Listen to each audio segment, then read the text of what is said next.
Welcome to the show. We didn't have it yesterday because of Candace, and that's okay. Because she volunteers her time to do this. You know what I mean? I'm not going to complain. So we're going to do it today. And that's just the best that it could be. And there you go. This is our weekly relationship advice live stream where people send in their questions in advance. If you want to send in a question for an upcoming show, you'll see in the bottom of the screen down there where it says debsterism.com. That is the website for this show. You go on there and you look for the tab that says Get Advice. You complete the form and send it in. And then the rest is up to Candace, which letters will get chosen or whatever. I don't have anything to do with that part. I merely respond to the questions that she selects and puts into this handy dandy little document, which I read on the screen and then answer the questions off the cuff. Some days I'm better than others. Like today, I'm under the influence of Benadryl. The allergies is just like unbelievable. I could not stop sneezing. It was just terrible. I felt like my brains were going to come out. So I took a Benadryl. So now I'm like loopy, but I'll do the best that I can. And also, if you send in a letter, be sure to check, go on YouTube and check the chat, because the viewers very often have some really good insight, or maybe they've had experience with what you're talking about. They live in the area that you're talking about, where you're from. And so they have some additional insight and resources that might help you that I probably don't have. I live in California. So from everybody writing like in Canada and the UK and all that kind of stuff, we have viewers from those places. They might have some insight that's be more helpful to you than what I can provide. So between all of us, though, we got you. All right. So let's get started. Hey, everybody. This is we got, looks like 25 questions. We're back to 25. The first question number 1 of 25. Yeah, good to see all you guys too. This is a young lady in the 22 to 27 age group. She's from Santa Barbara, California. The summary of issue is, I feel catfished. Do I still go out tonight with my catfish? We've been talking on a dating app for several weeks, and I liked his pictures on there. I also follow him on Instagram. His pictures are put together and look nice. He was super excited to take me on a date and made reservations for a rooftop bar. But last night after the DNN show, so she sent this in on Saturday morning, I added him on Snapchat, and he sent me a photo in real time, and he looked awful. And she put that in caps and bold. I gasped. He's much heavier, crazy unkempt hair, huge unkept beard. He's clean shaven in his pictures. And he was shirtless mid-bite eating a tub of ice cream. I can't believe he even had the audacity to send such a bad picture of himself. I'm sure he would look a little better on the date, but I don't know what to do. I feel bad canceling, but I was not attracted to his real-time self. What should I do? You should go anyway. Let me tell you something. In reality, people don't look good all the time. Okay, that's just reality. So you flipping out because he looks like, something kind of sad and sorry. Have you ever looked at yourself when you were sick or when you first woke up in the morning? You think you look like you stepping off the pages of Vogue or something? And hair and a beard are nothing. in the grand scheme of things. Those things can be shaved off and that problem issue addressed, whatever, in 10 minutes. Now, the fact that he's a little heavier, I mean, I don't know. It's not like you're trying to marry the man. You're just going on a date. I don't understand what's all this big deal, like you want him to be like picture perfect. That's the problem I have with these dating apps is that, you're looking at you expect everything to be like perfect. Like the image that someone presents you. No, none of us is that person. Okay. Just get over it. We all gonna have bad days. We all gonna look a little bit different than we did when we were at our best. And those are the pictures that you tend to see that people put online, their best. And you want everybody to look their best all the time. And that's an unrealistic expectation. Like, I put forth some effort when I come on the show because I don't want to scare you guys. The rest of the time, I look like a fucking bum. I'm not doing no makeup. My hair look raggedy. My clothes is like whatever I reach for, that's what I put on. I just don't care. I don't trip like that. And it's not too much better when I go on a date. So I just, I want people to understand who's the real me. Don't be expecting me to be all fancy and fly and shit because it's not going to happen. So if I put a picture like that up when I was at my best, well, yeah, that would be nice and you would like that and it would be beautiful. Am I going to look like that all the time? Hell to the no. Am I going to even think about trying to look like that all the time? The answer to that question is a big old fat no. So I'm thinking that, going on one date with this person that you were so excited about when you were talking to him would make sense. And like I said, it's not a commitment. He didn't ask you to be his woman. He's not asking you to marry him. You're not moving in. You ain't having his kids. I don't understand what the big deal is about going on one date to a rooftop bar. It sounds like a nice evening. Yeah. You know what I'm saying? Oh, no, look who done showed up. The cat done drug in Mika. What's happening, girl? Ain't seen you in forever. That damn Tracy Vegan TV. Tracy is the bane of my existence. She come every week just to drive me crazy. Yes, I'm telling on you. Yeah, yeah, Ash. I mean, you know what I mean? It's like it's just I think it's just being a little bit too stringent with her, a little bit too. It's not that serious, okay? It's just a date. Calm the fuck down. Just go out with the dude and then see what he's talking about. If you don't like what he's talking about, then you can just, exit stage left. But I had the same problem with the man that I later married because he looked like a fool. He looked like a bear. His face was furry and his hair was a hot mess. It was not cute. And we met on a blind date, but he was so nice, so pleasant, so entertaining. His family was there. So he introduced me to like his aunts and different things. So, I mean, I met them and they were just just seemed like just real down to earth, really nice people. So if he's coming from some stock like that and they all like and respect him, and I'm seeing this, even though he didn't visually appear to be anything that I would be interested in, and even my own oldest brother, vouched for him, and that's how we got set up on a blind date. I had to check myself like, okay, you try to dismiss this man based solely on the beard and the hairstyle, and his clothes. What's really going on with you? I had to check myself. And once I did and got past it, he kind of made a few little summary changes, and then the rest was history. So, don't dismiss the fact that you get along with this guy on a mental and emotional level based on what he looks like in a picture. I don't understand your reasoning, and I don't think you got catfish. It's just that he put a picture of his best and you got to see him at his, just regular, and you just tripping. Okay. Which 22 to 27-year-olds will do. I don't know. Girl, just calm down and just go on a date. Question number 2. This is a young man in the 22 to 27 age group. You guys notice that's most of the letters. That seem to be the age group where they had the most drama. He's African-American and he's from Atlanta. Summary of issue: how to politely end a date when there's no chemistry. Lately, I've noticed a recurring pattern during my in-person dates. I meet a woman, we go to a bar or something. We have a really good time. We share stories. We laugh. We generally enjoy each other's company. Most of my dates have been still successful, so I have a basis for comparison. However, after we finish our drink, I usually kindly ask if they want another one. They almost always happily accept, not showing any signs of disinterest. I have decent social skills, so I know that even if they're not, nook interested, they often conclude that I can at least entertain them. This results in them giving me a very few to zero negative signs. Yet, when I suggest continuing the date next time, they often reject me, citing a lack of chemistry or the belief that there can't be anything more between us. I don't mind having a good time with someone, nor do I mind paying for the drinks. However, I wonder if it would be better for both of us to end the date after the first 30 minutes or after the first drink if the attraction isn't mutual. This way, we wouldn't waste each other's time. Do any of you ladies have a magical question? He put that in quotes. To give a woman an escape route from the date?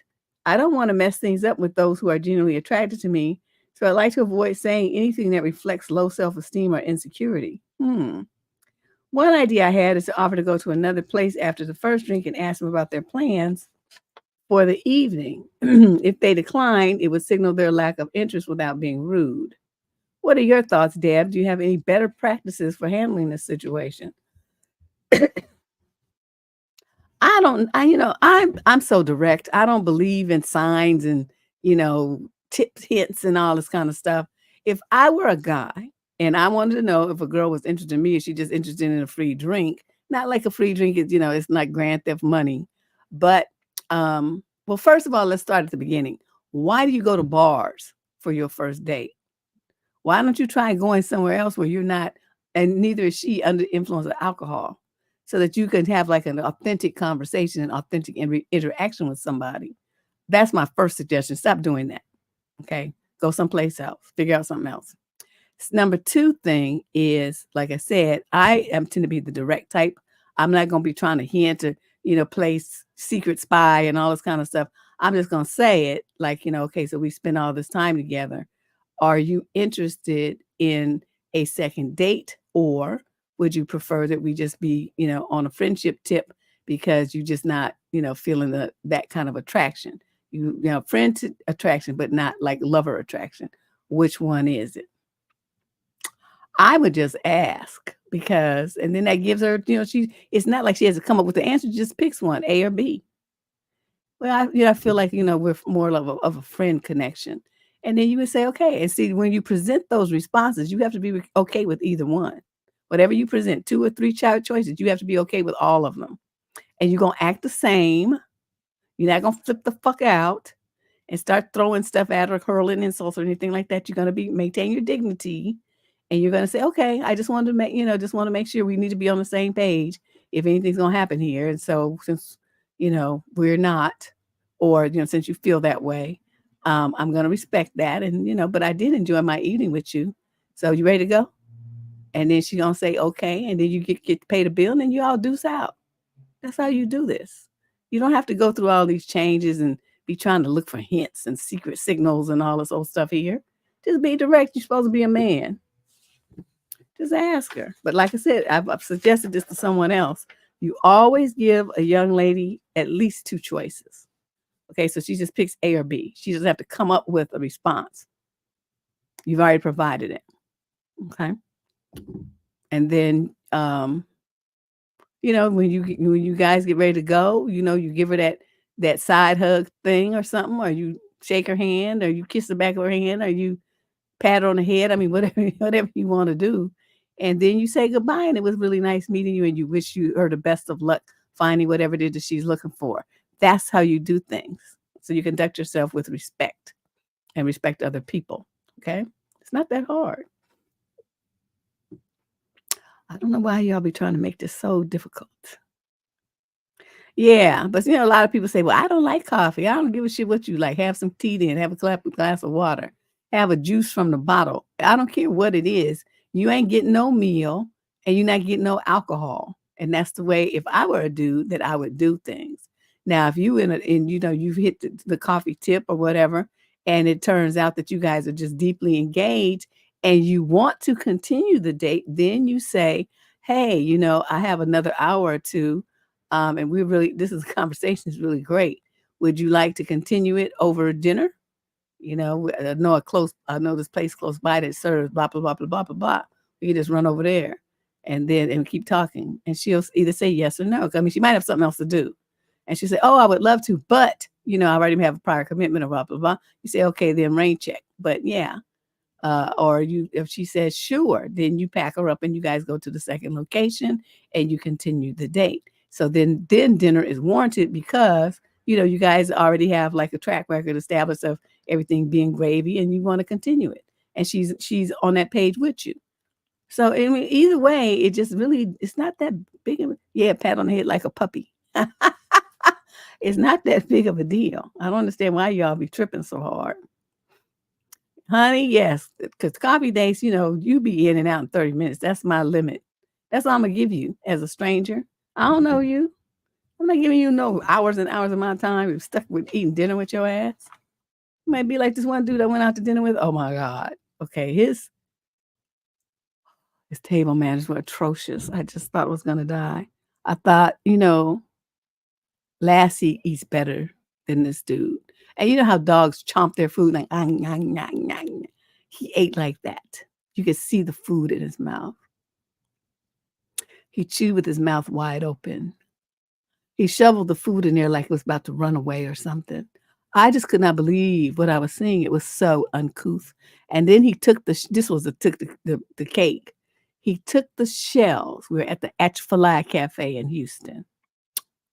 This was when I was in college, so you know how long ago that was. And so he took the shrimps and he bit it, shell and all. The little the little legs that be on the shrimp.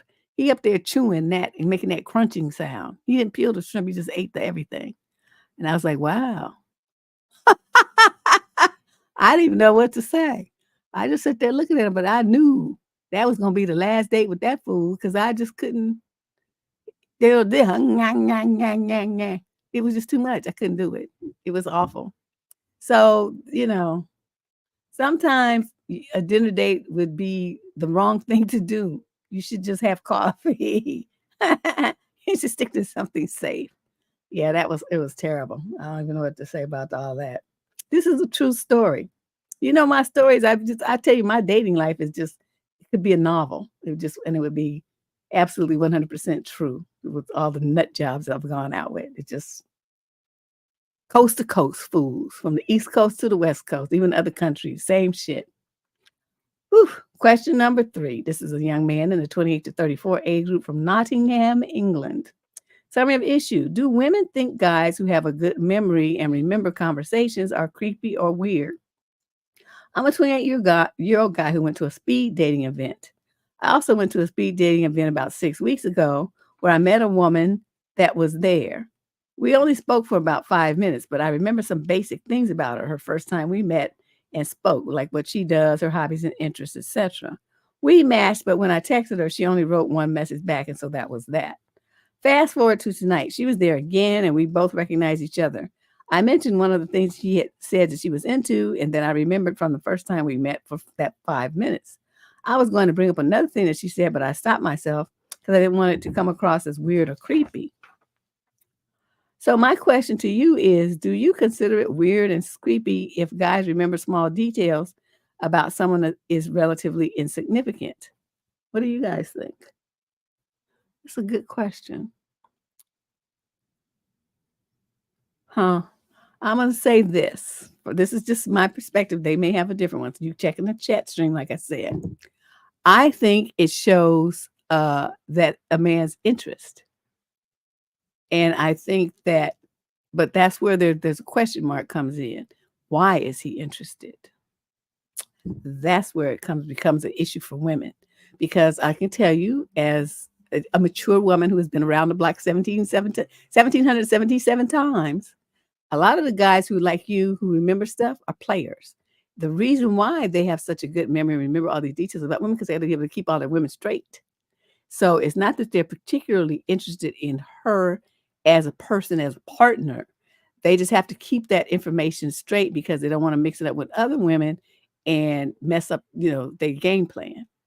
So it's part of a player creed. You have to have a good memory. So they don't usually drink much when they're, around. They don't drink much because they be trying to keep their resource. Their faculties. They don't do like the herbalicious. They don't do anything that's going to impact their ability to maintain a certain persona and their memory intact about what they'll feed you drinks all day long.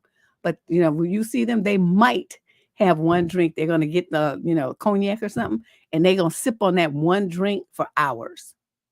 That's how they do. If you really notice, they don't lose control. They don't get drunk and they don't get high.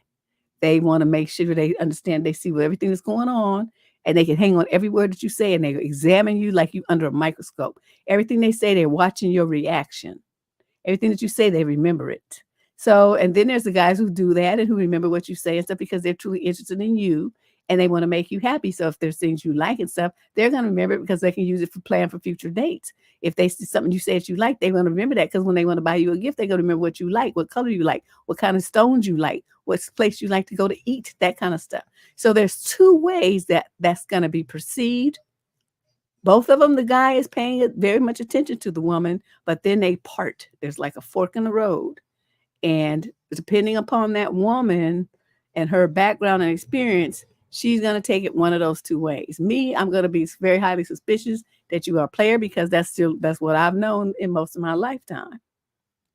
A few of the other guys, the ones who are the decent dudes, but the majority, I'd say 80%, have been they're remembering the stuff about you because it's stuff they want to use against you later because it's part of their manipulative persona. So I think you did right to hold back and stuff because you don't really know. Put that up there. You don't really know how she might take it. But that's my best explanation. I think the ladies can probably tell you more from their perspective how they feel about it. So, they'll let you know. All right. But I think you did well to say one thing and then pull back. That was good. It shows interest, but not to the interest to the point where she's gonna be like, is he stalking me? Is he a weirdo? Okay. Just enough that she knows that you remembered her and she made a mark on you. So you did good. Okay. Just one thing. So question number 4. This is a young man in the 22 to 27 age group from London. Summary of issue, London, England, rather, because I think there's a London in Texas. Summary of issue, need advice on how to not feel pressured or bad when my girlfriend sends me TikToks about how other girls are treated by their boyfriends. Oh, is that what you're doing? I got something for her ass. Okay. Me and my girlfriend are both 22 and have been in a relationship for 11 months now. We'll be having our 1-year anniversary next month. We're both students, though technically we recently graduated college and are applying for med school here in our country.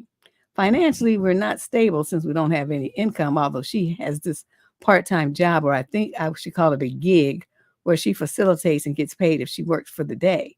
If she got a schedule, then she'll get paid for taking that schedule. Me, however, rely purely on my monthly allowance from my parents, but they told me to spend it however I want since it's my reward for hard work, which shows on my grades at my university.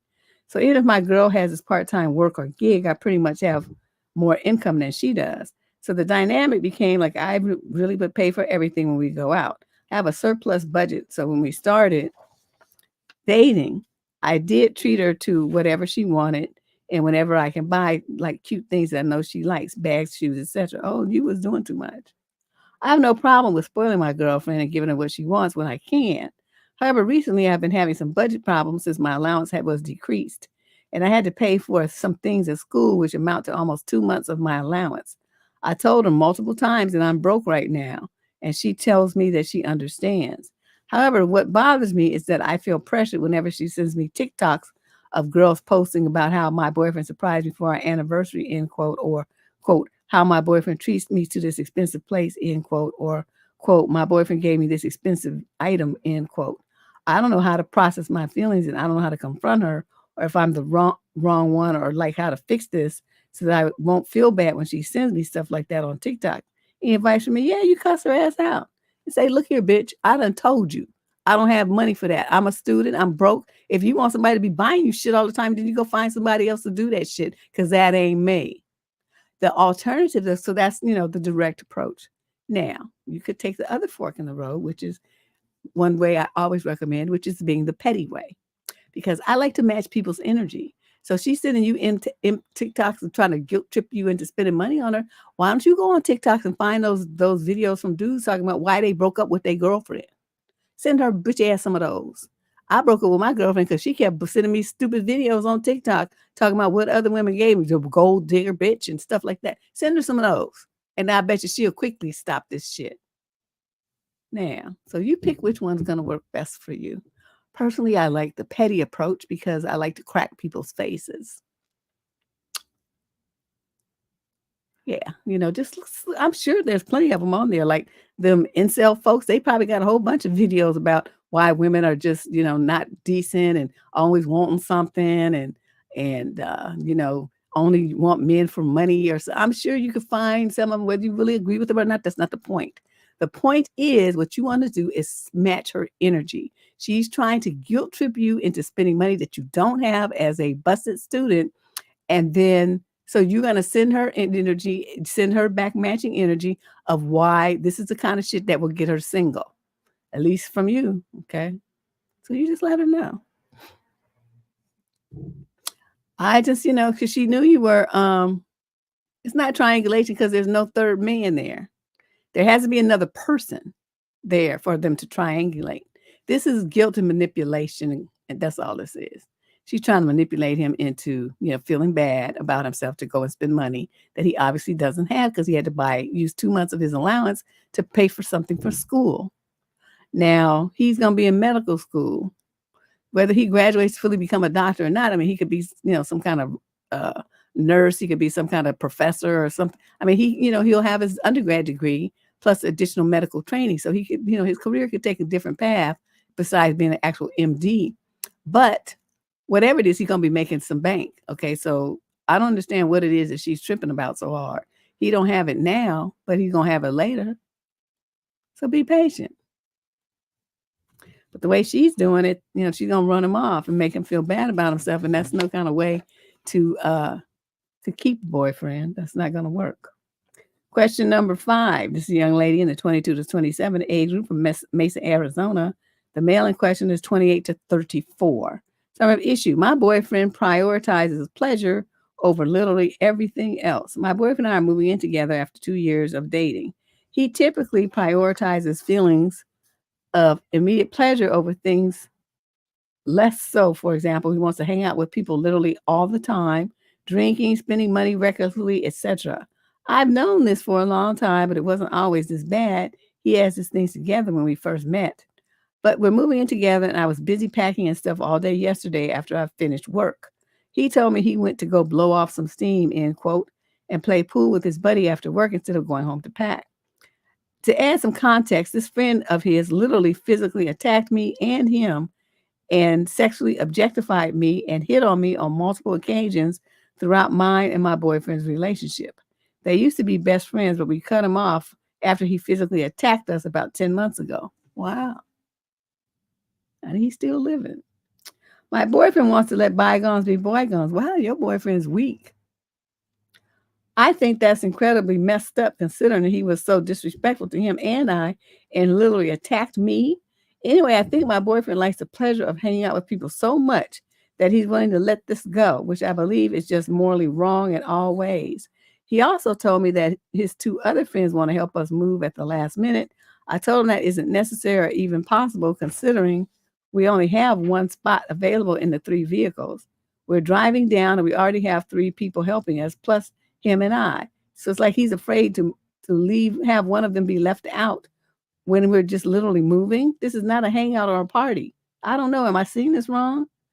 I just think he puts off actual responsibilities and things that matter for fleeting pleasure. What's your opinion? My opinion is if you move in with him, you're an idiot. That's what my opinion is. You already see the red flags. And the thing that's bothering me the most is this man, his friend, his buddy, attacked both of you, attacked you. Okay, your boyfriend wants to invite him back into your world and back into your home. Now, my concern is, okay, you're going to be living there, right? So this dude's going to be coming and going out your house. You're going to be in positions where you're vulnerable, taking a shower, using the toilet, sleeping. And this guy is going to be in your house. And he already has a track record of attacking you and trying to come on to you. Don't you think that at some point, especially with your weak, spineless ass boyfriend, This guy's going to take advantage of that situation. It's going to be all bad for you, and you won't have anybody to protect you because your boyfriend is a sucker who wants to kiss up to people and have friends more than he wants to protect his girlfriend. I'm telling you right now, if you move in with this fool, you're just the stupidest broad that's walking the face of this earth. First of all, he's irresponsible, he's stupid, he don't have a spine, he's immature, and then but you can't think about none of that and the impact that's going to have on your life and finances. And don't you think that if he decides that he don't want to pay no bills because he just want to party and be free and have fun all day, the person who's going to end up paying the rent and all the bills and gas in the car and buying food and stuff is going to be you? You didn't think of that. He going to dip out on his responsibilities even more than he already has because you'll be there to pick up the slack. You are not thinking clearly at all. You should cancel this move in like yesterday. I could just see the handwriting on the wall because the friend that attacked you knows your boyfriend is weak and he knows you weak too because you can say, no, you're not coming nowhere where I am. And so if your boyfriend wants to be friends with me, he can go where he is. But you're not coming to my house and you're not going to be anywhere around me because you don't know how to fucking act. And boyfriend, if you don't like it, then guess what? Then your ass could go over there with him. And this little shit here that we have could end right now. Because either way, I'm not going to be around somebody who thinks it's okay to attack me and you think it's okay for him to attack me because both of y'all on some bullshit. I don't even understand why you still dating a man who would turn his back and disrespect you like that. He has zero regard for your safety. He's more worried about his being friends with some rogue idiot. So like I said, you're not looking at this scene correctly at all, and you stupid. You just focus on the fact that you're going to be moving in with somebody and you think that's a carrot in like a feather in your cap or something. And you're just chasing a dream. Stupid girl. Stupid, stupid, stupid. Don't say I didn't warn you, okay? You going into this with the full knowledge that I just laid out for you. So don't say later when it starts going down like that you had no idea. Nobody told you, you didn't know, because you do know, but you're doing it anyway. Question number 6. This is a female in the 55 age group from Vancouver, British Columbia, Canada. Summary issue: dating in your 50s and he's not that into me. I met a man online through a mutual interest, and we have been out on about 7 dates. He seems like he's a good person. He tells interesting stories about his life. The last time I saw him, he was a bit handsy, so I'm pretty sure he's expecting to stay the night tonight. I'm not altogether sure I want that, as I don't feel he's very keen on me from his behavior so far. He never suggests anywhere that we could go. He says, quote, "What are we doing this evening?" End quote. So I end up arranging and booking things. I've always been very generous, and so are my friends when paying for meals and drinks. We are practically fighting each other to pay. This man, he's not short of money, gets the calculator app on his phone and works out exactly what I've had, as he has had a soft drink and I have a glass of wine. I feel that's uncomfortable with that, as our last date I booked and paid to avoid the embarrassing, precise working out. I showed him pictures of the plants on my patio, which I put a lot of work into, and he said there were too many pink flowers and my patio needed pressure washing. It doesn't. It was just wet, not dirty. When he visited my house, which I have taken great care and pride in making nice, he immediately put his phone torch on to look at a slight mark on the plaster in my kitchen. He didn't say anything positive about my home. Oh, wow. And you kept dating him? Our last date, I told him a neighbor had knocked on my door and asked me out. I was all flustered as it happened just before our date. He said, "Oh, he must feel sorry for you because you look desperate." Ooh, what? He then said he was only joking. When we were together, he does most of the talking and doesn't ask me any questions, and often asks the same questions on the next date. So I feel like he's not really listening or interested in me. I'm wondering if I'm being overly sensitive or if I should cancel our imminent date, saying I don't feel that he's really into me. I've been on many dates over the years, and generally if I found a man that's keen on you, he'll be happy to plan and suggest dates and venues and activities. I've never experienced anyone so precise about dividing a bill in the early days of dating. I made it crystal clear that I'm happy to pay my way. He has a multi-million-dollar business and 2 top-of-the-range cars, so he's not having to watch every penny. I have a history of getting involved with the wrong men, so I'm hyper vigilant and making further mistakes. Am I right in thinking that in the beginning of the relationship that he should be a bit more keen? Also, is he negging me? I'm not interested in his money. I am financially independent and I don't want to move in with anyone just because to just someone to go out with and have fun with. Okay, well, that's nice that you added that little sad bit of information, but I'm telling you, he's not anybody to go out with and have fun with. Dump him and go out with the neighbor. Even though I don't really like going out with people who are, live close to me or work with me or stuff like that. That's not my thing, but I mean, it seems to work for some people. But, he's not the only man in town, and you should be going out with multiple people. So go and find a neighbor and go out with the neighbor. See what he's talking about. Now, this guy, you should put him on ice. He's not interested in you at all. And this thing about, one thing he's going to come over and see with you just because it's the 8th date. I wouldn't give a shit. It was the 800th date. You don't treat me right and you talk to me crazy. And so, no, you ain't sleeping with me. And that's just the way it is. And the thing about your house, he didn't have to come in complimenting you like you would, have a magazine layout kind of spread place or something like that. But neither do you start picking up the flashlight on your phone, inspecting people's walls. Like, what are you, an inspector now? You're a building inspector now? And he would have said, well, no, but this and that. I said, well, then turn that shit off and stop looking at my walls like you're trying to find a fault or something to bitch about.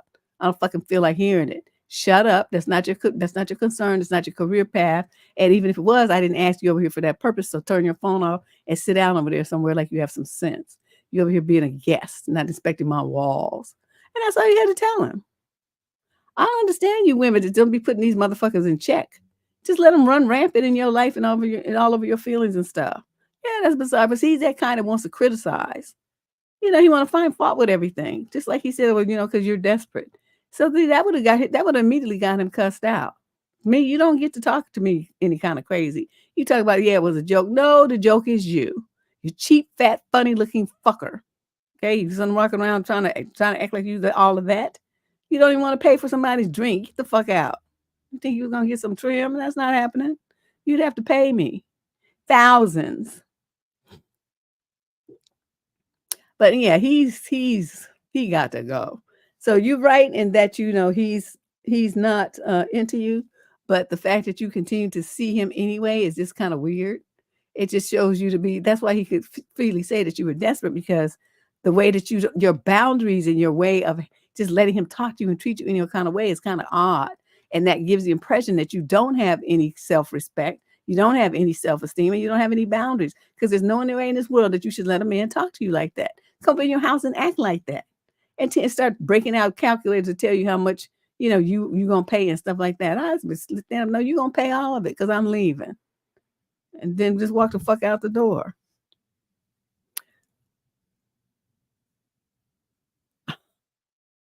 Anyway, in case it's not clear, you're not gonna go out with him anymore. You're gonna tell him, no, this isn't really not working. I can tell that the interest that we should have in each other isn't there. And so let's just stop wasting each other's time, and then you just hang up. That's all you have to do. Leandra, what's happening? That's all you have to do. Okay. Let's move on. Question number 7. We have 25 questions tonight.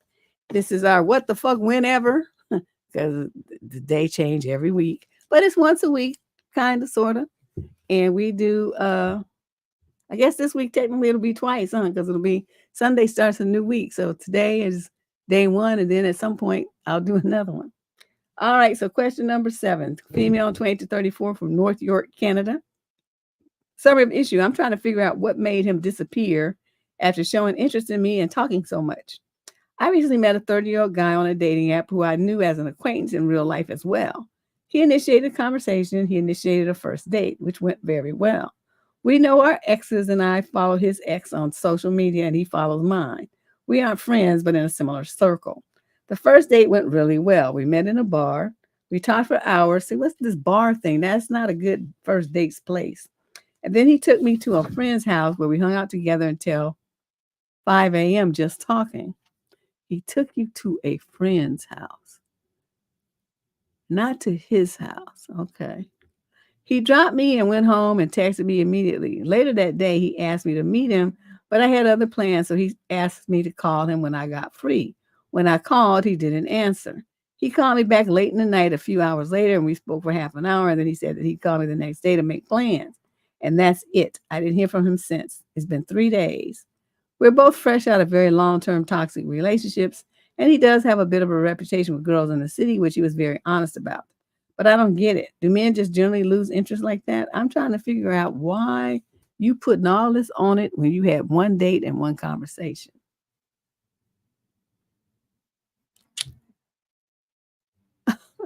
Is it me, y'all? I just don't understand these girls. Y'all glob onto these motherfuckers just after one fucking date, and you act like you are engaged to him and been with him for 57 years or some shit. I just don't get where you coming from.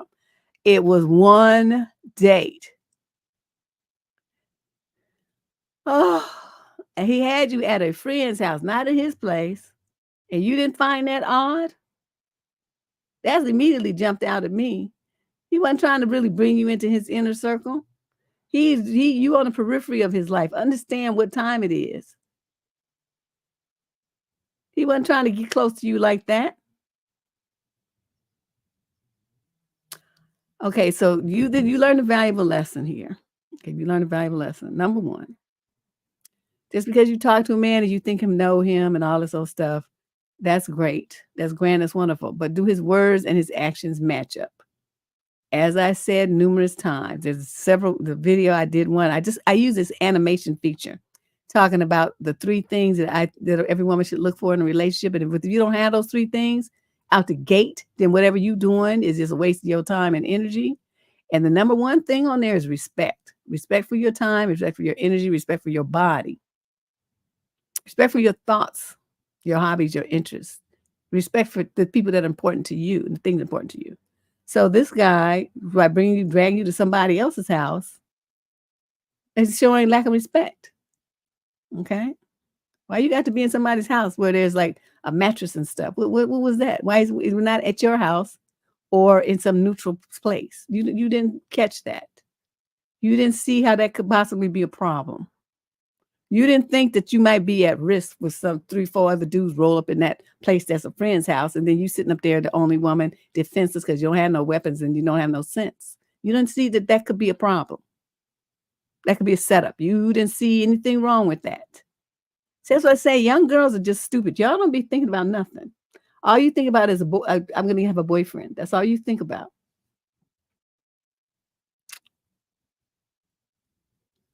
Y'all is stupid. Okay, just stupid. And you get yourself into situations that you don't have to get yourself into because you don't be goddamn thinking. You don't be thinking about your safety. You don't be thinking about nothing.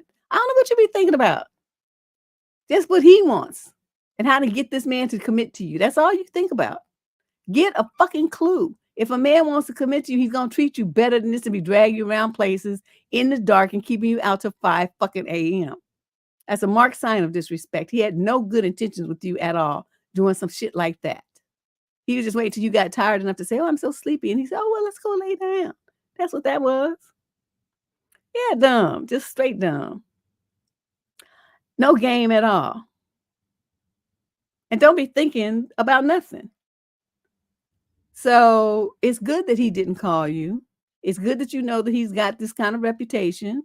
It's good that he's going to leave you alone because you don't have the wits to tangle with somebody like this. This man got too much game and too much going on for you to mess with him because you would be roadkill. Okay? Leave him the fuck alone and go find somebody that's dumb like you. Oh, this is just, luckily nothing happened, but it was a setup that something could have. You just lucked out. Some girls don't get out of a situation like you was put into in one piece. Question number 8. This is a young lady in the 20 to 34 age group from Millbrae, California. So I have an issue. My ex-fiance reached out and now I'm confused. Oh, God. How did he reach out? Why did you have him blocked like I tell you to? He's your ex. He should have been able to reach out for shit. He shouldn't even be able to send you a carrier pigeon or a smoke signal. Nothing. But let's see what dumb shit you did. My ex of 2 years recently asked if I wanted to have a dinner together. I agreed. This comes after I reached out to him a year or so ago. He ended things to see if we could meet. My intentions were being to try again. Of course they were. That's why you didn't block him. He agreed to talk via text first and ultimately decided not to meet me and ended it with me that he will always have feelings for me, wish me the best, etc. It was that moment I finally decided to let go and move on past this. I got myself into counseling and I was doing great. Until 4 months ago, he sends a random text. See, she just still didn't block him. Just a link to an article about something he clearly knew I'd know about. My favorite golfer was being disqualified with a laughing emoji. I ignored it. What the hell? You told me you didn't want to see me, and I told you you should have blocked him, and so none of this shit would have happened had you followed my instructions. Well, in May, we started talking a bit, just like conversation and not often. He's now asked me to dinner. He said he's excited to see me and catch up.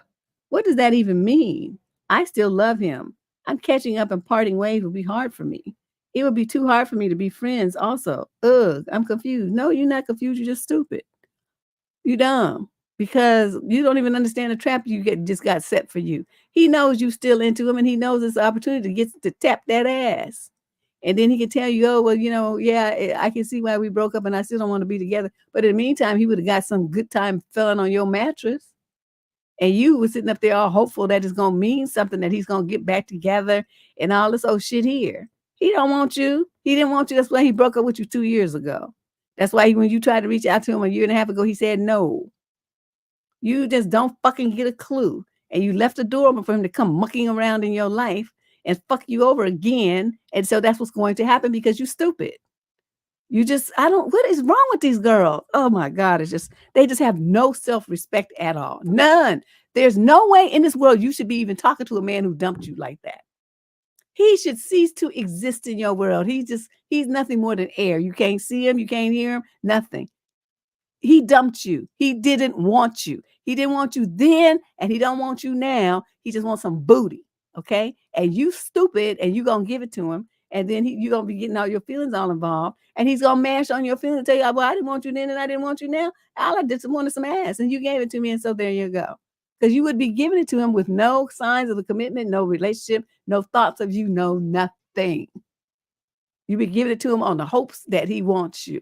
And he's already told you twice to your face that he doesn't. So you setting yourself up to be stupid. I just don't even understand. Yeah, you wonder why he dumped her because she dumb. Quiet as it kept, men don't like stupid women. They want you to have boundaries. They want you to have a fucking spine, and they want you to be able to stand up for yourself and check them because they can respect you. When you act like this, they don't respect you, and they don't have to because you don't respect yourself. Don't you notice? Don't you guys ever notice? I mean, and let's be real for a minute.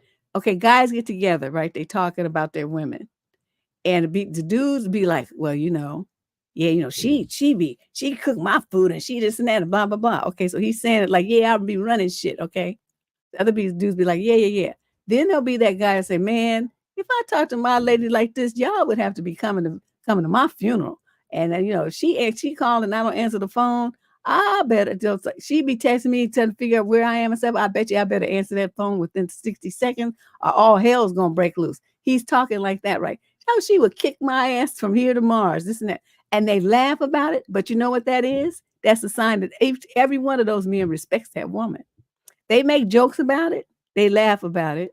And try to act like he's just so henpecked. And he's just so, scared of her and stuff like that. But that is how men show that they respect a woman. If your man ain't talking about you like that, then he don't respect you. You the other kind. Yeah, because I run shit in my house. I tell that bitch when she better have my food on the table. And she better this and that. He don't respect you at all. None whatsoever. And like I said, that's one of my 3 things. You can see the video. It's a short on this channel. About the 3 things that a relationship must have. Foundational things. Respect is number 1. So you don't have no respect. Your man don't have no respect for you. You just fucked. I don't know what else to tell you. Let's move on. I'd rather have somebody be afraid of me and respecting me and afraid of my ire than I ever was of somebody liking me. I don't care if you like me. I'm not here for you to like me. I'm not here to make friends either. But what you are gonna do is respect me. And even if you don't want to, you still gonna act like you do. And that's just how it's gonna be. The second you don't, well, we're gonna have a problem and it's not gonna end well for you. Because I like to shoot people, you know. I don't have no problem with that. So you just like don't get too jiggy. Question number 9. This is a female in the 28 to 34 age group from Charlotte, North Carolina. Summary issue. Do I end my relationship? I've been with my boyfriend for a year and a half, and although we have a great relationship, it's been turbulent. How can it be turbulent and great at the same time? We both own our own homes, and I moved in with him full time 6 months ago. I still own my house, and we have talked at length about me renting my house out. I have made arrangements for my home to be rented, and now my boyfriend is panicking. He says he's confused about how he feels about this next step. It's come as a shock to me because he seemed on board with me renting my house. I've said to him that if he's unsure about me renting my house, that I will move back in as I cannot afford to pay for my bills while also contributing to his. When I said this, he said he doesn't want me to go. Well, of course he doesn't because it's convenient for him. Move your ass out of there. Deborah should have moved in the first place. A bit of context into relationship. He lost his job last year and this massively affected him. He does have a new job now, but he's dissatisfied with it. We lost a baby in January, thank goodness. The relationship has had a lot of strain, but we have remained together and up until this point positive. He speaks about marriage and having kids with me, so I'm just confused by this whole thing. Do I cut my losses in the relationship and move out? Or is he just having some sort of existential crisis because things are changing and advice would be great, move out. You can continue to date him if you want to, but I would suggest dating other people as well because this is on its last legs. And don't pay any of his bills. You're not there to help him. You're there to, you shouldn't be there helping him. He should be there. He got his own house. Let him get a roommate then, a male roommate to help him pay his bills. That's not your job. Go back to your house and handle your business at your house. Okay. And stay at your house.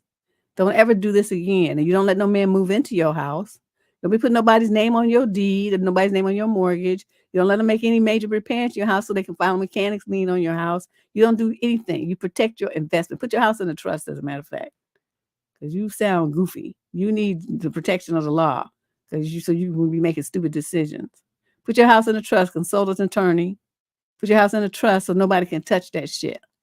And if you have kids and stuff, you can just will the trust, add their names to the trust when they get a certain age or something. But the house will be in trust forever. Nobody will be able to sell it. Nobody will be able to put a lien on it. Nobody will be able to do shit to the house. Okay? That's what you need to do. And you stay your ass in your house. You don't rent your house out to nobody. And like I said, you don't let no man move up in there either. This is just stupid. I'm just like, I don't.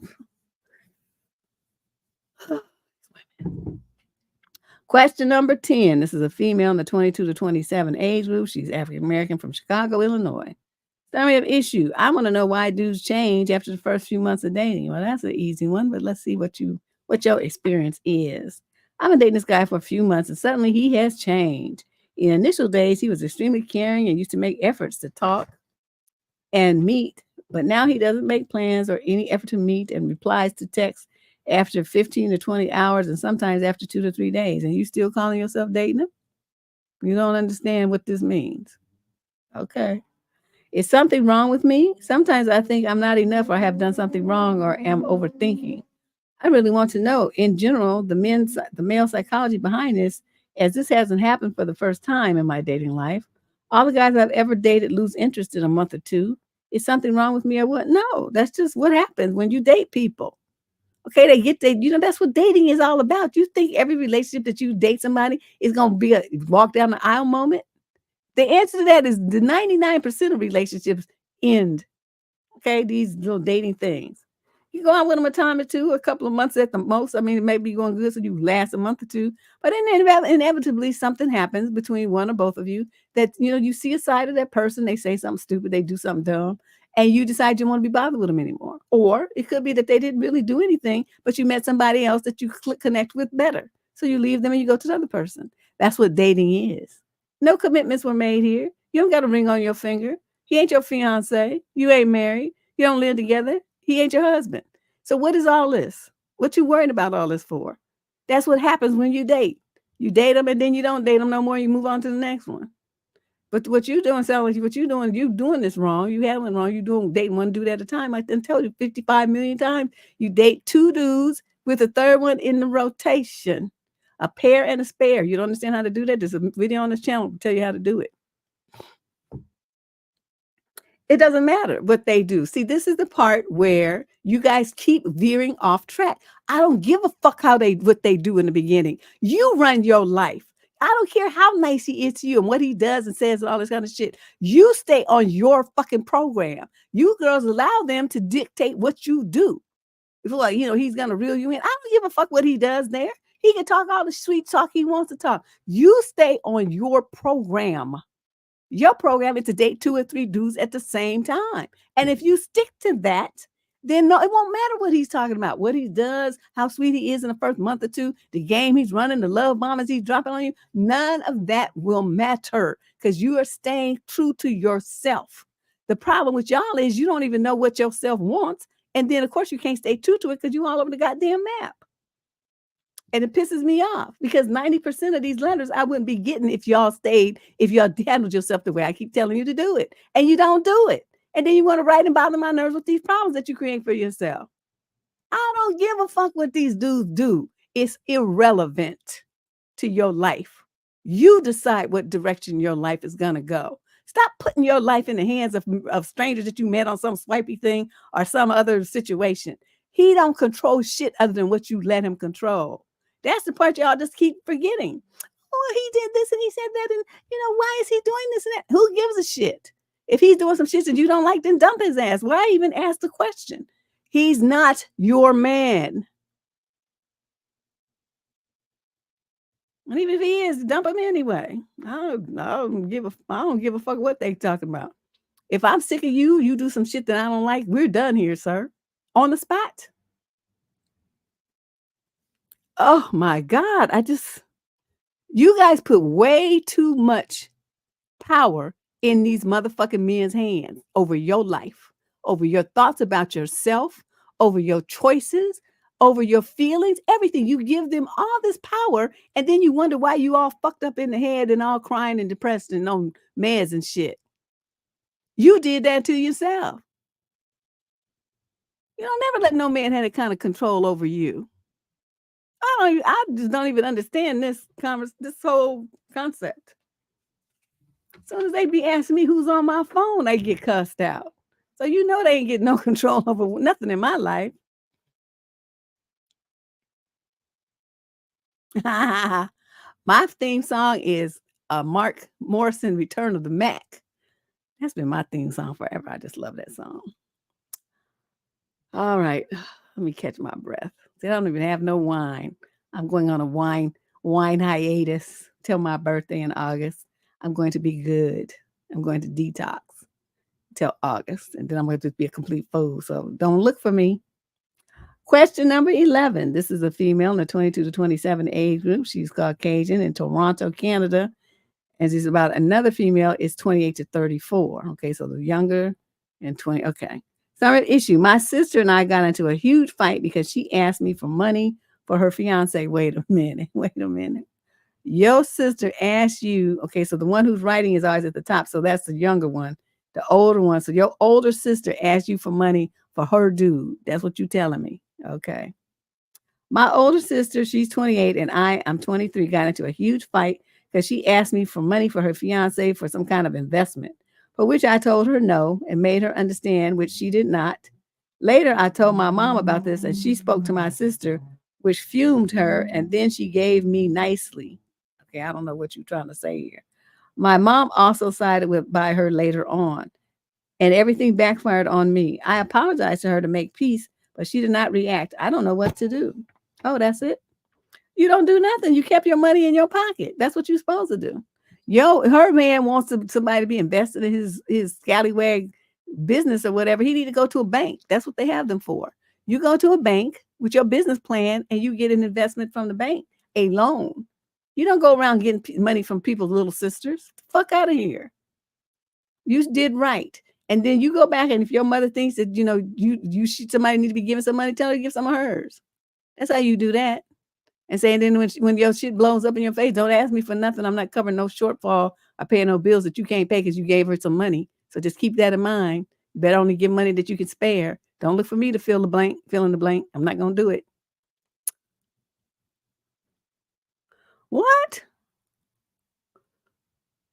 Oh no. Your mom fell prey to a romance scam?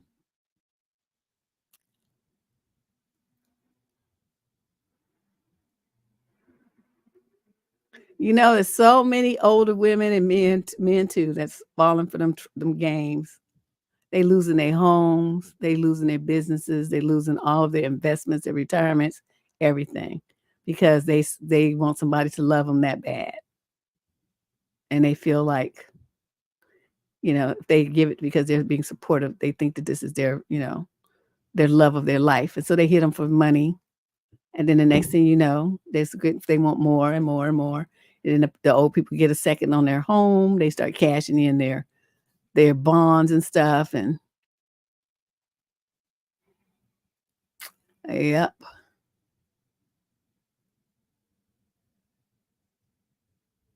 wow. Yeah. But they don't even only be on the T thing, JoJo one, they be all over, they just find you on emails. They do the catfishing. They'll call you too. That's why, a lot of older people now they use like Google phone, they screen the calls. They don't answer the calls because of that. They pick up the phone and it's somebody talking about, it's your grandson. I'm stuck in a foreign country and you need to send $5,000 so I can get out, or, they hit you with a scam where you won a contest. And in order to get the money, you have to send them, like a deposit or something. And the old people fall for it. They be coming to the house, they come to the house and knock on the door. And I have like this gate because it'd be hot, right? So I had a door open, but the gate is on and the chain is on and everything else. They knock on the door. I say, "What?" "Oh, I'm from PG&E. That's our local Pacific Gas and Electric. That's a, gas company here. This is pretty much the only one." So they said they from PG&E. They had this little yellow vest on. They got some little fake ID and a little hard hat on and stuff and the clipboard. So they, if you are not really too astute, you might think that this is some official shit. I take one look at it, looking up and down. So what the fuck do you want? "Oh, well, you want to save money on your PG&E bill?" I said, "Nope, I ain't broke. I can afford whatever they charge." "Oh, well, we can save you money. Get the fuck away from my door." Did you not understand what I just said? "Oh, well, you have a good day." "Yeah, you too, motherfucker." And that'd be the extent of it. They come talking about, "Oh, we want to bring, you to God." Fuck God and fuck you too. Get away from my door, says Deborah. So, I just run people off. So pretty soon I guess word would spread. Don't knock on that bitch's door because she crazy. She'll cuss you out. Because that's what I do. I don't care who you are. I don't care what you're trying to sell me, what game you're trying to run. You ain't getting in my house, and I'm not listening to nothing you got to say because I don't give a fuck what you got to say. So it's hard for them to get to people like me. Yeah, I just be like a straight savage, and they just be like horrified when the Jehovah Witnesses came to the door, and I said, like, "We want to bring you up to Jesus." I said, "Fuck Jesus, fuck you too." And they were like sucking in all kind of air. "Oh my God, well, you didn't have to talk to us like that." Evidently, I did because you knocking on my door at 7:30 in the morning, waking me up. Get the fuck away from here. I don't have nothing to talk to you about. I don't give a shit about that. I don't care. If I wanted to be involved in religion, I would have done that a long time ago. It's not my lifestyle. Get the fuck away from my house. Yeah. Yeah, they be very trusting. They be trusting and they want to have a conversation with people and, find out what you're talking about and share stories and stuff like that. I do that with y'all. I don't need nobody at my door. Get the fuck away from me. I just don't care. Well, I bet you Jesus will never do that shit again. It's hard for me to sleep. I have a hard time sleeping sometimes. Like, there are times, like, I don't know, I go to sleep on my way to the pillow. But, like, if I have a lot on my mind, I'll lay in the bed and I'll be thinking about it, trying to come up with a plan how Imma attack the problem. Then once I figure that out, then I'll, knock out. But that initial part is hard for me to go to sleep. And it's something I can't really control, like, my daughter going through some drama, yeah, you'd be worried, as a parent, but it's nothing I can do because she's an adult. I can't intervene. I can, be concerned about it though, and that might keep me up. So yeah, stuff be happening and but yeah, I turn people away from my house real quick. They'd be like, oh my God, this bitch is crazy. So let's see, that was that letter about Toronto. Let's move on to question number 12. We got 25 questions tonight. 25 lovely questions. This young lady's 22 to 27. She's Black from Stockton, California. Summer issue. My boyfriend wants us to be close to his side of the family, but he doesn't care about mine. He wants me to be close to his family, but not mine. We are 24 me and 22 him and have a baby together. And we moved into our own apartment back in May. And we now have a 10-month-old baby. We are both close to our families.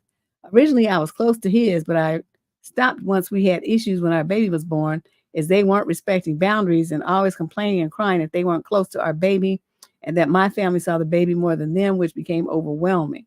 Once we finally stabilized our relationship, we said that we would mend our relationship to each other's family. But since January, he's only seen my folks at most 5 times, and I've seen his family over a handful of times. If we don't see his family for too long, me and the baby included, it's an issue, but he can't bother to try to be close to my family. My family's having a camping trip next week for 3 nights, and I asked him if he wanted to go, and he said no because he's burnt out, but said if we don't go on a trip, he'd want to be with his family for the 4th of July and maybe another day for lunch. He has July 2nd to 5th off for PTO, which would be the camping trip. Am I overreacting if I'm upset and don't even want to try to be close to his family anymore?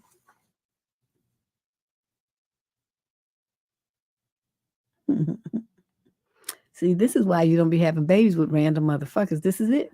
Now you tied to that clown and his rogue family for at least 18 years while that kid is a minor. See, and you did this to yourself. You didn't take the time to really get to know him and his dynamics with his stupid family and stuff before you just popped up pregnant. See, this is the kind of shit I be talking about. Y'all just don't be thinking. Had you taken your time and done some realistic assessment and asked some good questions and been observant, you would have found this out and said, oh, no, I don't want to be a part of some shit like that. That they are just too attached at the hip and too controlling. Then you would have deuced out. Make sure your birth control was tight or something. Something would have happened different than what's happening now. And they're going to complain every fucking time. So, what you're going to have to do is work out some kind of schedule where he goes over and he takes the baby. When the kid is older, like can walk and talk or whatever, he goes over there with the kid by himself, and you go do what you're gonna do with your folks. That is how that typically happens. What we used to do is like for holidays, like say Thanksgiving and Christmas, just to start with them too, Thanksgiving and Christmas. Well, Christmas, there's Christmas Eve and then there's Christmas Day. Okay. Then there's Thanksgiving. So Thanksgiving, say in 2020 would be with my family. 2021 would be with his family. 2022 would be with my family. 2023 would be with his family. So we switch off. So every other year they would have Thanksgiving with us there. Okay. Now for Christmas Eve, we would always spend that at home. That was our time for ourselves and our little family with our baby and stuff. Christmas Day, we might have breakfast with his people and dinner with mine, or breakfast with my people and dinner with his. We, that would switch up depending, but we would see both families on Christmas Eve at home, and switch off on Thanksgiving. So they already knew you're not going to see us every Thanksgiving, and that's just how it's going to be. And you're going to like it. And so, we had the same, oh, thank you. Okay. That this is how we worked out. So you guys have to have some conversations about this. But like I said, you're not even married, so it's not really anything that you have to have a conversation about.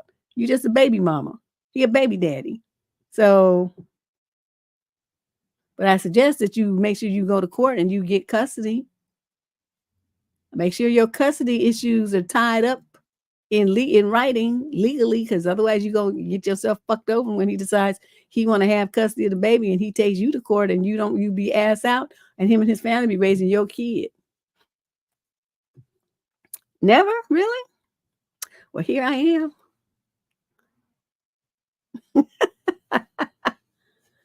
I just don't even know what to say. Let's move on to question number 13. God, I'm only on question 13. 13 to 25. I keep talking too much. This young lady in the 20 to 34 age group, she's Caucasian from Mercer Island, Washington. Never heard of it. Sorry issue. My best friend kissed my husband and it's destroying me. How do I proceed?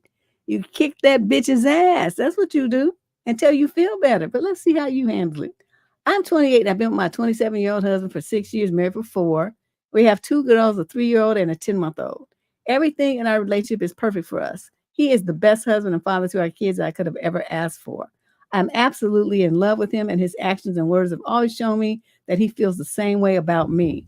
There's no better feeling than going to sleep in his arms every night. Well, wow. Okay. Get it, girl. Last weekend, my husband and I had some friends over and we were having a barbecue. We were all outside in the backyard surrounded by my husband who was on the grill. Once the food was all ready and at the table, my husband went inside to use the washroom and to get another case of beer. I didn't realize that my best friend had followed him. When he was coming back out, my best friend hid behind the wall separating our kitchen and living room and surprised him by pulling him and forcing a kiss. My husband immediately pushed her back and yelled, "What the fuck?" She immediately started crying and ran out of the house and left the barbecue. My husband came back into the backyard and asked to speak to me privately and immediately told me what had just happened. I was shocked and I told him that it would be okay and that we could talk about it after everyone else left. I managed to put on appearances for the next couple of hours. Okay, y'all, just from my own nosiness, please type in the chat what you would do in this situation. This is juicy. Because I know I would have had to go get in my car, go to her house and drag her out and beat her ass. I would be in jail. That, first of all, that's disrespecting me. That's disrespecting my family. It's definitely disrespecting my husband. So for that, you got the trifecta of disrespect. I'm going to commit to beating your ass. So that's what would have happened there. So let's see what happens, what she says. So after everyone left, my husband sat me down and told me what happened and showed me the footage from our living room camera. It was exactly as he had described it. My best friend of 10 years, a person who I treated as my literal sister, forcibly kissed my husband. After the third date with him, she was the one that I told I was going to marry him. She knows how much I love him and how strong our relationship is, and still she chose to try to come between us. For fuck's sake, our 3-year-old called her auntie.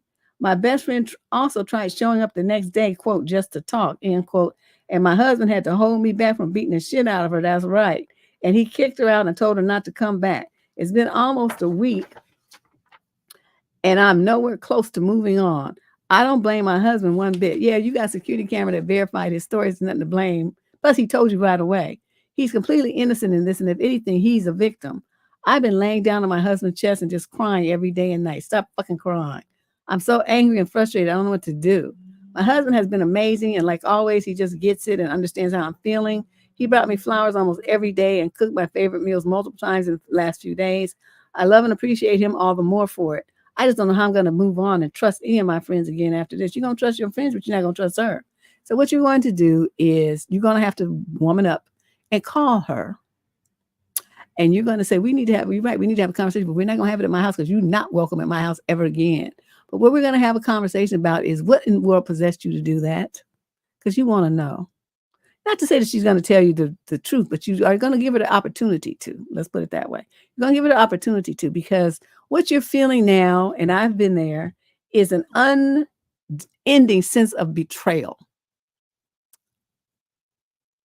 Betrayal hurts worse than a breakup. It is a wound that goes to your very soul. I mean, that happens some in relationship, like if you're married or dating and they cheat on you or lie to you, so you feel a sense of betrayal there too, along with some other stuff. But when you let somebody in to where you call them like your sister, or maybe for a guy, your brother, and they betray you, it hurts so bad, it's just not even funny. It's just, I don't think you ever really get over it. No matter how hard you try, you don't really get over it. And so I get it, because I can reflect on the situation I had where that happened to me. And I was just, I think about it now and it still hurts. And that was shit 30 years ago. And it's still, if I think about it, I still could feel that pain, because it was the same thing, like a sister to me. And I was just like sister from another mother, and you just never get over it. So you're going to have this conversation. Try not to cry. Try to maintain yourself. You can cry after. But what you want to do is, talk. You want to have a conversation. You want to say the things to her that you're feeling. Like, I really thought I could trust you. I'm shocked that you would do such a thing. You know, I don't understand why you would do such a thing. My daughter calls you auntie. Well, that's just over. You know, I don't want you around my family. I don't want you around my friends. You're not going to be around anybody like that because nobody can trust you. And once I tell everybody else what you did, which I'm going to do, they're not going to want you around themselves either. So you need to probably prepare to move to a different town and get you a whole new set of friends because this one, I'm ready to fuck you up. You're not going to have shit when I'm done with you. That's how you can make yourself feel better. And then, then just tell her. Just tell her how you feel about the betrayal. And then, hopefully, yes, she's jealous. She's jealous because she sees how much this man loves her and how well he treats her. But you're not gonna say all that. You're just gonna let her say, let her tell her lie. That's what you're gonna do. Say, I just want to I'm trying to understand what would possess you to do such a thing. What was going through your head? What did you hope was gonna happen when you did that? Did you think he was gonna leave me for you? Not gonna happen. There's nothing about you that even comes close to me, to my greatness. So that was futile, but I'm just still interested in knowing what it was you was thinking, was hoping was gonna happen. And just let her talk. Oh yes, no, you must tell everyone. I mean, I would probably put that video clip on social media from your security camera, because she's gonna try to deny it. You just upload that shit to Facebook and say, in case she tries to deny it, here's a clip of what happened. She didn't know we have security in our home, but yeah, here it is right here on film of my husband pushing her back and saying, what the fuck? And her doing what she did. She's laying in wait for him to try to ambush him. This is what she did. So ladies, I'm going to suggest that you keep her away from your men. Even if you have teenage sons, keep her away from them too. And if for her bosses and stuff, the wives, you better watch around your husbands. So see, I would make her leave town. She would have to leave by the time I got through with her ass. She would be her reputation would be trash. She would have to leave town. And I would do that on purpose because that would make me feel better. Because I'm petty. I'm petty. I had no problem with it. Oh, you guys see my custom-made t-shirt? People in love stink. This is my anti-Valentine's shirt. I made this for Valentine's Day, and I showed it, wear it. Everybody was like, why are you saying such things? I'm like, cuz y'all get on my nerve. All this mush. There's only one shirt like this in the world. I made it. It's custom design. But yeah. That's how I would handle it. And when you call her, she may decide that she doesn't want to talk to you, and that's fine too. But at least you're going to make the effort to reach out to her. And then if she declines to talk to you, then when you hang up, you're going to block her number. You can go on your husband's phone and block her number. And any other way that she has to contact you, email, social media, all of those, you're going to block her on all of those as well. And she will cease to exist. But you're only going to do that after you post the story and make sure she sees it. Then you can block her on social media. First you want to crush her first.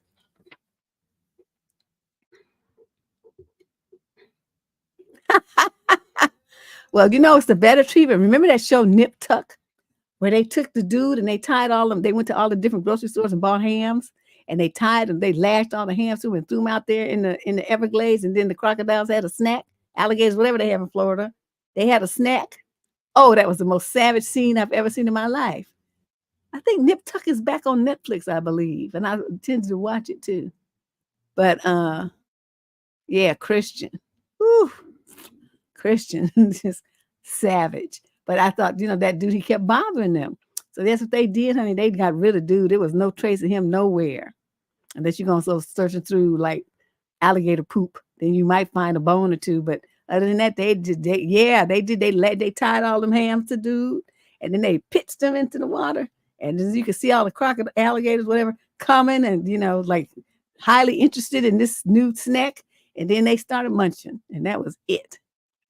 Girl, Nip Tuck was it. That was the best show I've ever seen in my life. And I'm not really a big TV watcher. I watched the hell out of that shit. I made sure my phone was off. Don't call me. I'm not going on no dates, nothing. I'm going to be right here in front of this TV. Every week when that show came on, I was parked in front of my TV watching it. I sure did. And when they had the last season, I was so sad. But now it's available. You can get it streamed. You stream it. I'm like, I might have missed a couple of episodes. I might need to do that. Let's move on to question number 14.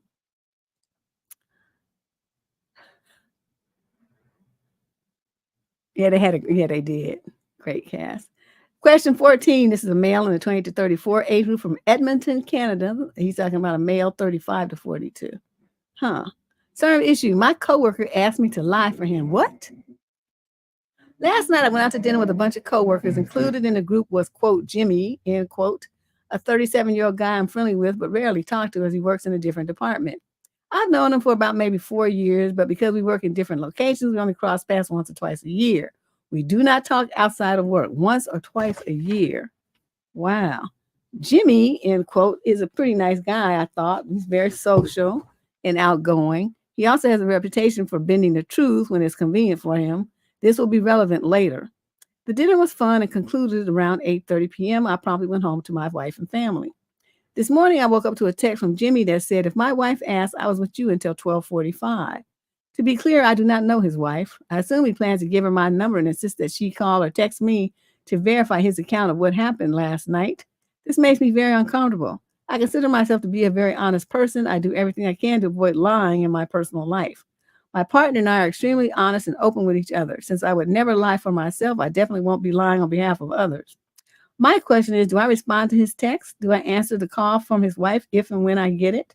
Do I ignore both of them? I don't want him to think it's okay to sign me up for a lie I didn't agree to, but I also don't want to cause unnecessary friction when I could potentially ignore the whole thing. You're not going to be able to ignore it. Okay, little chicken shit. You're not going to be able to ignore this. Man the fuck up and address this directly. He trying to involve you into some bullshit and you're his coworker. So he's bringing some personal shit, into your work life, into your home life, and you think that's okay and you can just ignore it? You are bullshit. You better get on your phone and say, look here, Jimmy, I'm not going to lie. I don't lie in my personal life to anybody, and I'm not going to lie for you. So do with that information what you will. Don't ever try to do shit like this involving me in it ever again. That's what you say. He's going against your moral code. One thing you don't ever do in life is go against your morals and values for anybody. That's the kind of shit that will have you, so fucked up you be trying to unalive yourself in the end because you hate yourself. You have done things that are against your code, your ethics, who you are as a person. This is the slope that you're on right now. Even asking about this should have even been a question. You should immediately, as soon as you saw that text, said, you better not. You'll be sorry or something like that to put him on notice. My cousin did that, one of my cousins. I don't affiliate with her trifling ass anymore. But her husband had always been very nice to me. After mine died, he would like work on my car for me and stuff. He knew I didn't have any money. He put brakes, he even bought the brakes and put them on my car for me and stuff like that. The man was just nice. He was just very nice and considerate of me and my child. Okay, so there's no way in this world I would ever do something against him, right? I'm not going to do that. He had my back when nobody else did, all right? Nice guy. And so she decided she wanted, I don't know what she was doing. I'm assuming she was cheating, doing something. So, I lived in Oakland. And so she's like, oh, if he calls, tell him that I will spend the night at your house. I said, no, I'm not going to do that. And she's like, well, why? I said, no, if he asked me, where were you? I'm going to say, I don't know where the bitch is because I don't know where the bitch is. And you call her telling me now to lie for you. And I'm telling you I'm not going to do it. So whatever lie you want to tell your husband, you do that. But you leave me the fuck out of it. Click. And that was it. So she knew then, I'm not covering for you. I don't know what kind of mess you were trying to get me involved in. But yeah, I love you, my cousin. I don't want nothing bad to happen to you. But it's going to be the point where I sacrifice who I am as a person with my moral code, my value system, to appreciate the people who take care of me in order to help your trifling ass do some shit that you don't need to be doing. That ain't happening, Captain. And so that was it. After that, I started giving her the side eye. I'm like, I kind of started putting some space between us because that didn't sit well with me. So you think about it, sir. That's your coworker. You only see dude twice a year or so, you say. So you don't owe him shit. Question number 15. This is a female in the 18 to 21 age group. She's Caucasian from Los Angeles, California. Male, same age group, 18 to 21. Third issue. This guy keeps pressuring me to meet up. What do I do in this situation? I met this guy who was 21 about a year ago during college orientation. We talked off and on since then. It started out weird with him asking my relationship status views on family and communication style. It felt like a job interview for a girlfriend or something. I didn't think too much about it, and we stayed friends talking on and offline. Fast forward to today, he's asking me to meet up. At first, I was happy and I agreed to it. He's a genuinely nice friend, but then he started asking questions on would you accept if a close friend confessed to you? And I'm doubting this decision. The thing is, I'm not ready for a relationship with him. He's a smart, a good communicator, and overall great person. But aside from that meeting with a group of friends, we have never really talked. I just don't feel comfortable enough. So I was working up my courage to meet up with him for a few weeks now. I had an overseas trip planned, so it gave me a bit of time to prepare. But from the minute I touched down in my country, he's kept sending messages asking to meet up. I have multiple messages from him per day asking and asking. Even when mentioning casual topics, he'll say, I'll tell you more when we meet. Well, he's really putting a mash on you, isn't he? Huh. I don't feel comfortable with him. It's scaring me a little. I feel like I can't reject him because I didn't say it's a date and it's more of a hangout between friends. Honestly, I think if I don't go out with him this time, our friendship may not last. Who gives a fuck? Let it go. You're not even comfortable with the man. You don't even really talk to him. So what is it that you're so afraid of letting go? This is just this ending here is stupid.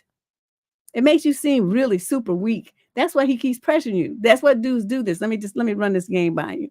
Okay, they ask you and you don't say no, that's not happening. You don't say clearly no. Okay, they can see you're not interested because you dodging, but you haven't, your lips have not said no. So they keep asking because they know most women are weak. And if they ask you enough times, you eventually give in because you just want them to leave you alone. That is the game that they run, and they work because 99% of women have no goddamn spine. When it comes to saying no to men, you're afraid to say no. You're too worried about a man liking you. You don't want to hurt his feelings and all that kind of stuff. I live to hurt men's feelings. It's a bad day for me if I haven't hurt a man's feelings yet. If I don't have a man almost in tears, that means I have not succeeded at my job, which is fucking people up. Okay? That's what I do. So to me, you're not doing what you're supposed to be doing as a woman, which is go around the world and making men feel upset about the stuff that they do. You're supposed to do that double reverse Uno shit on them. When they do some fucked up shit to you, you double down and make them feel doubly as fucked up as they try to make you feel. I'm telling you. Oh, when I was younger, I was terrible. I've mellowed out now because I'm tired and I don't feel like it for the most part. Sometimes I get a bee in my bonnet, but I had a lot of energy then. So, I'm like, oh, let me see whose world I'm gonna ruin today. And I just go skipping out the house like Red Riding Hood. Oh, I'm on a mission to fuck up somebody's life. What am I gonna do? Who's gonna be the lucky victim today? And that's how I lived. And I just be ruining men's feelings. That's just it. That's what I did. So I'm not really understanding why you are so hesitant about saying, look, I thought I wanted to go and hang out with you, but I changed my mind. I don't want to go. And he's going to be like, well, why? Come on, come on, come on. And you say, what part of no do you not understand?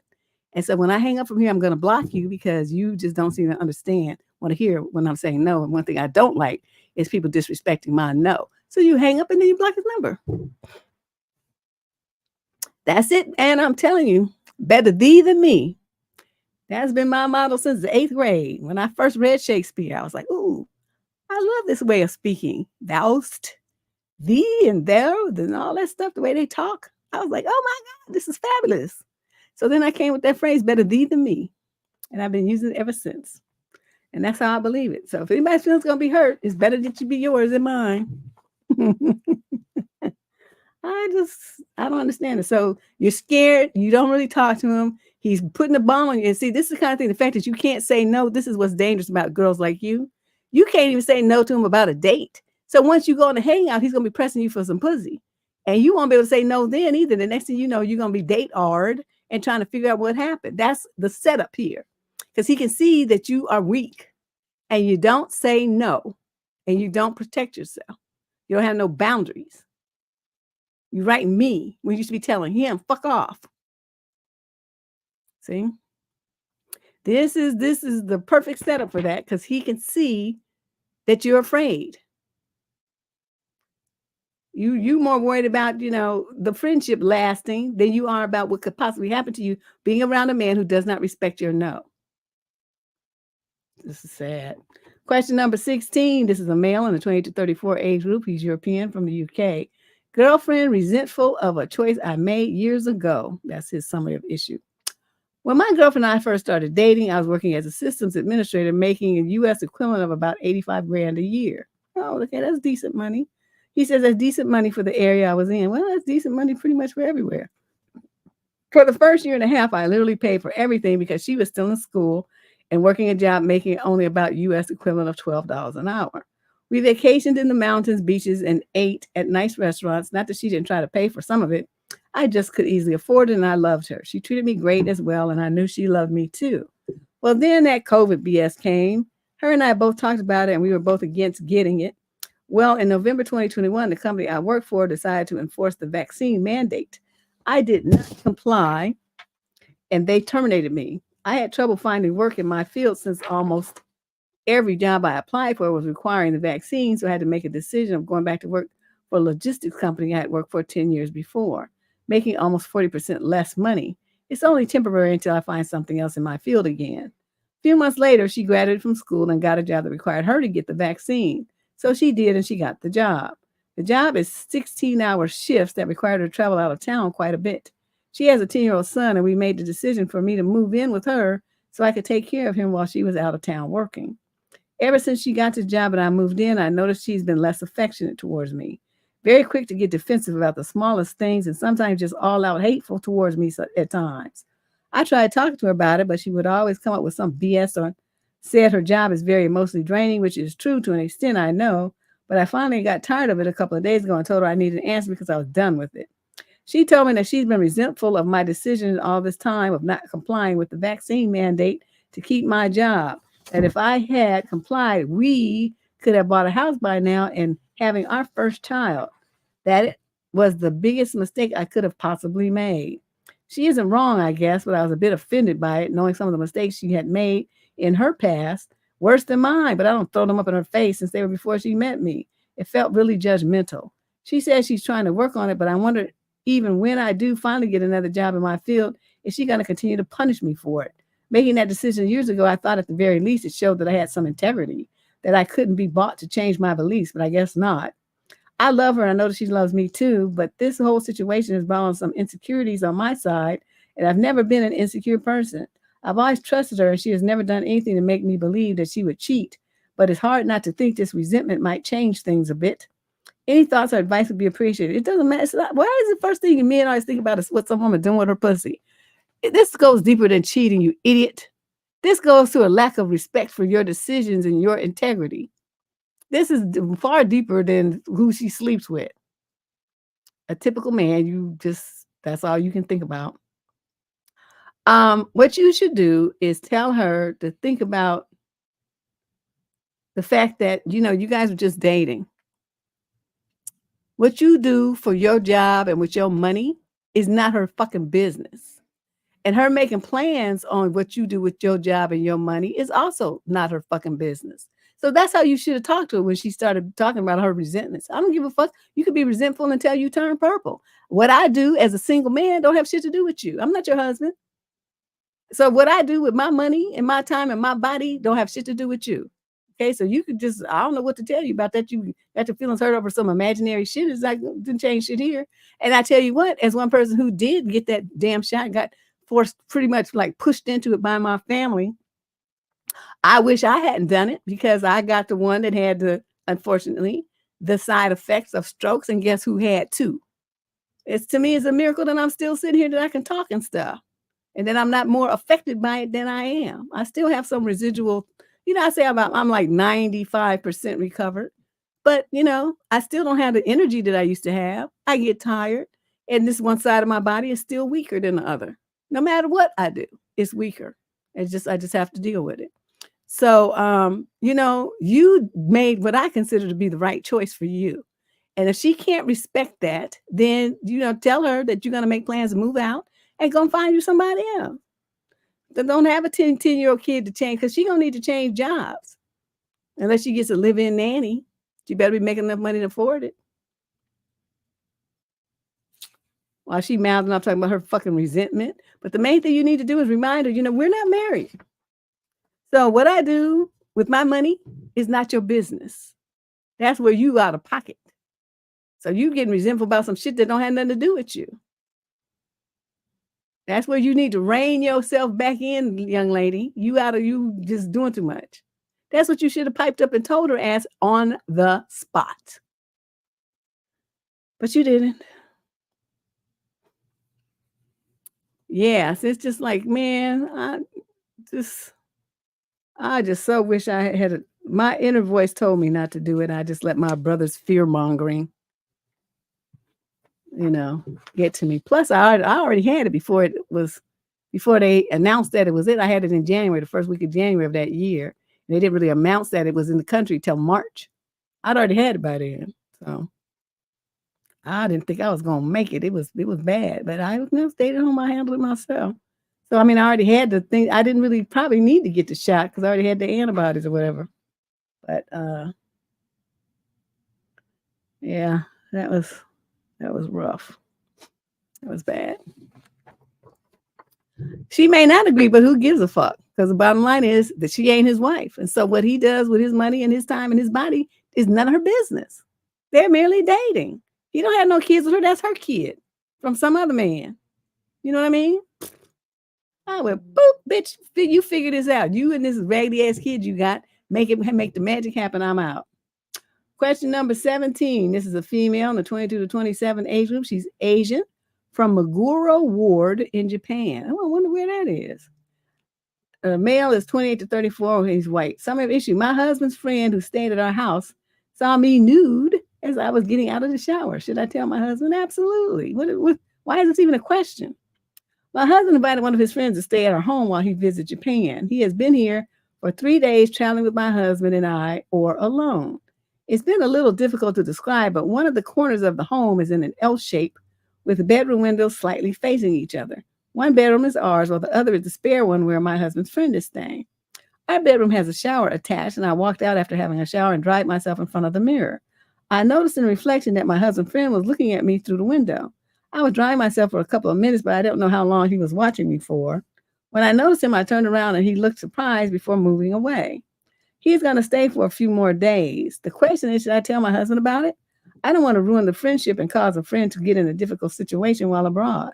Why do you think that you would ruin the friendship?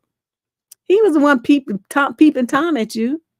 And the other thing I want to know is you tell me what you was thinking. You know that you got a male guest stand in this room that could see into your room and you don't draw the blinds? No, you're going to be prancing around naked after you take a shower? You didn't think of that. So if I were your husband, that's what I would get on you. I was like, okay, well, you knew he was here. He'd been here for days. And you knew before you went in the shower that, he's at the house. He's not working. So, he's likely going to be in the room or wandered around the property or something. Why did you not draw the blinds in the bedroom and while you were getting changed? What was that about? Even if he wasn't here, somebody could be walking by and stuff. The blinds when you're changing should be drawn. And you can undraw them later after you dress. What are you doing? I would have asked that.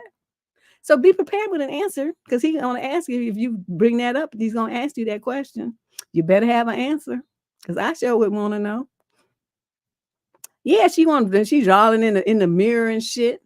Who dries himself in the mirror? You just dry the fuck off and put your clothes on. What is you doing? So yeah, it definitely sounds sus. It sounds sus. Like she putting on a performance and she's looking around to see, is he enjoying what he's seeing?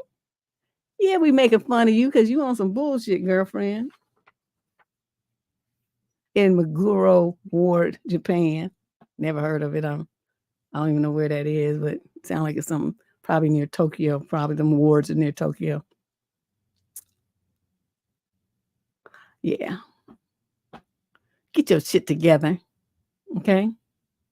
Close your blinds when you're changing clothes. At night, when you and your husband are getting busy, close the blinds. There's no reason to be having the blinds open. You don't know who's walking around looking through your windows. It's just stupid.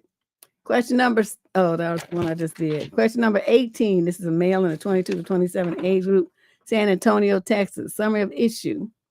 I'll fall for a woman who can have a basic conversation at this point. This is more of a vent, but if you have any insight, I'd appreciate hearing it. Auntie, I've been ghosted by 22 girls in the past month, including dating app matches. 22? 3 of them said hi and nothing else when I replied with hi and sort of question to start an actual convo based on something off their profile, something we did earlier, end quote. 6 of those ghosted mid-conversation. The rest never said anything at all. I matched with a barista only a few miles away from me a few weeks ago on Swipey B. She's absolutely beautiful, has a few similar interests, etc. The match expired before she replied to me, replying to her opening move thing. I go to study at a cafe yesterday, and guess who works there? I'm a little confused on whether or not it's creepy I'm there, but decide to sit in the back corner and focus on my studies with my laptop. She walks in front of my table to get to some storage closet along the same wall and says, I like your hair, by the way. I say, oh, thank you. Sorry we didn't match up on Swipey B a while back.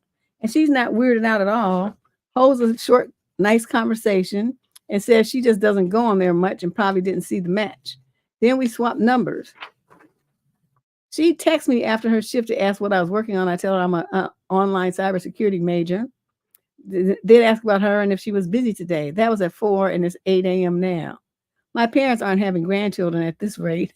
What you probably need to do is stop texting. See, this is the problem I have with you young men. This is what the problem I have. You guys, you in the 22 to 27 age group, and you still trying to text to start a relationship. Do you realize how bullshit that makes you look? You know, men pick up the phone. Men don't text. You can't get a serious relationship going with a woman by text. It just never fucking works, as you see. You're not putting in any real effort, but then you complaining about, you can't get nobody. Not one time did you mention that you reached for your telephone and dialed a number. You got a number, but you only texted her. You didn't call her. You texted her. That is the laziest, weakest bullshit ever. You cannot have a conversation with somebody by text. That's why you get ghosted. You put in as little effort as possible, and so you get as little energy back as they can give you. It's still your fault. Now, I suggest that you get these people's phone numbers instead of texting them. The only text you send is, are you freaking out? Call you now. And she'll say yes, and then you pick up the phone and you dial the digits. Phones can be used to have conversations. Women like to hear men's voices, especially you got a nice, deep baritone voice. Deep, rich voice. We love that shit. Now, you got that high, squeaky kind of Mickey Mouse voice. Well, you probably do better to text, but in general, women want to hear your voice. It's something about some sexy man saying, oh, good night, baby, that just like, ooh, versus seeing it on a screen that don't have the same impact. So I'm going to suggest that you modify your approach to women, and then your parents might have some grandkids soon. You know what I mean? I just cannot with these dudes. They'll want to do shit and then complain. Well, I texted 900 women and only 3 of them texted me back because you ain't called nobody. Whew, I don't even know what to say. Yeah, Lily, I don't know what she's doing either. She's just, I understand her shit is sus as hell. She's in there parading around in front of the mirror, drying herself out. Can you dry yourself out in the bathroom? Why you got to be in front of the mirror? I don't know.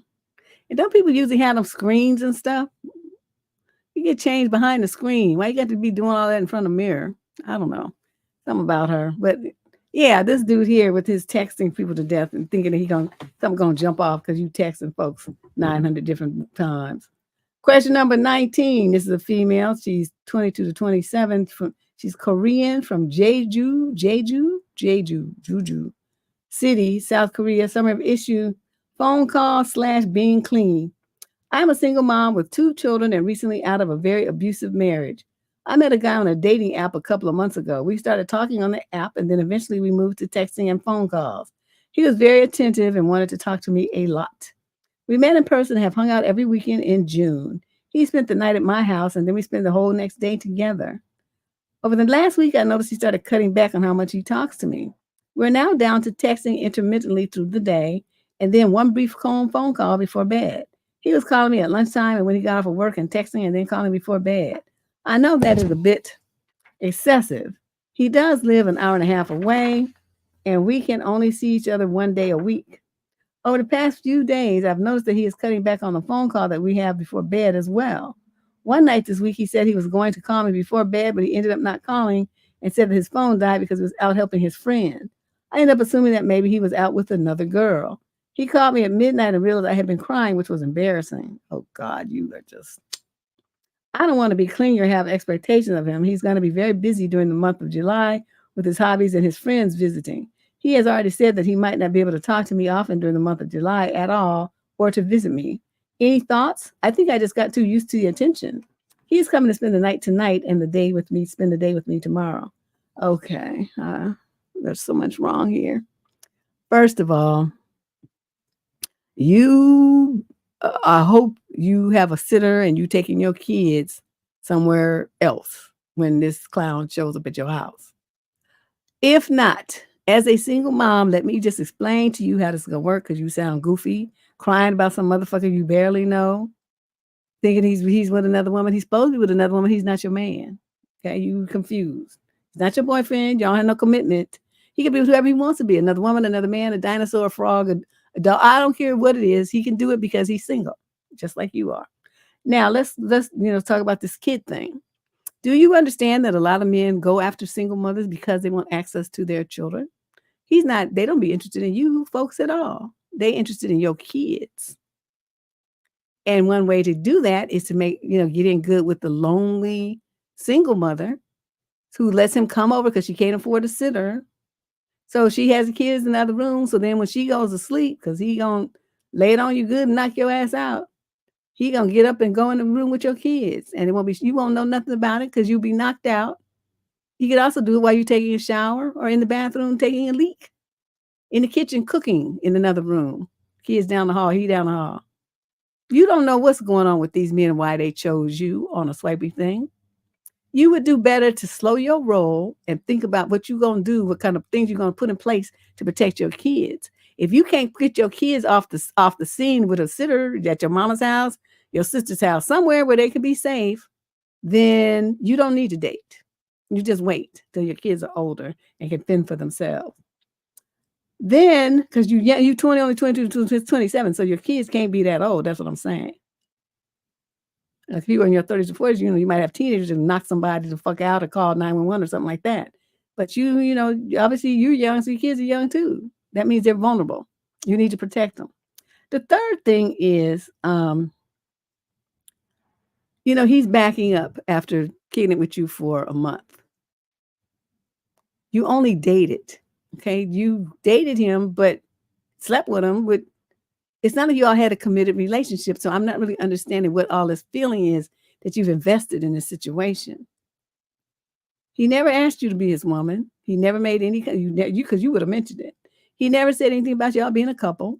So you up there crying on the phone and worrying about him being with some other woman is a little bit on the ridiculous side.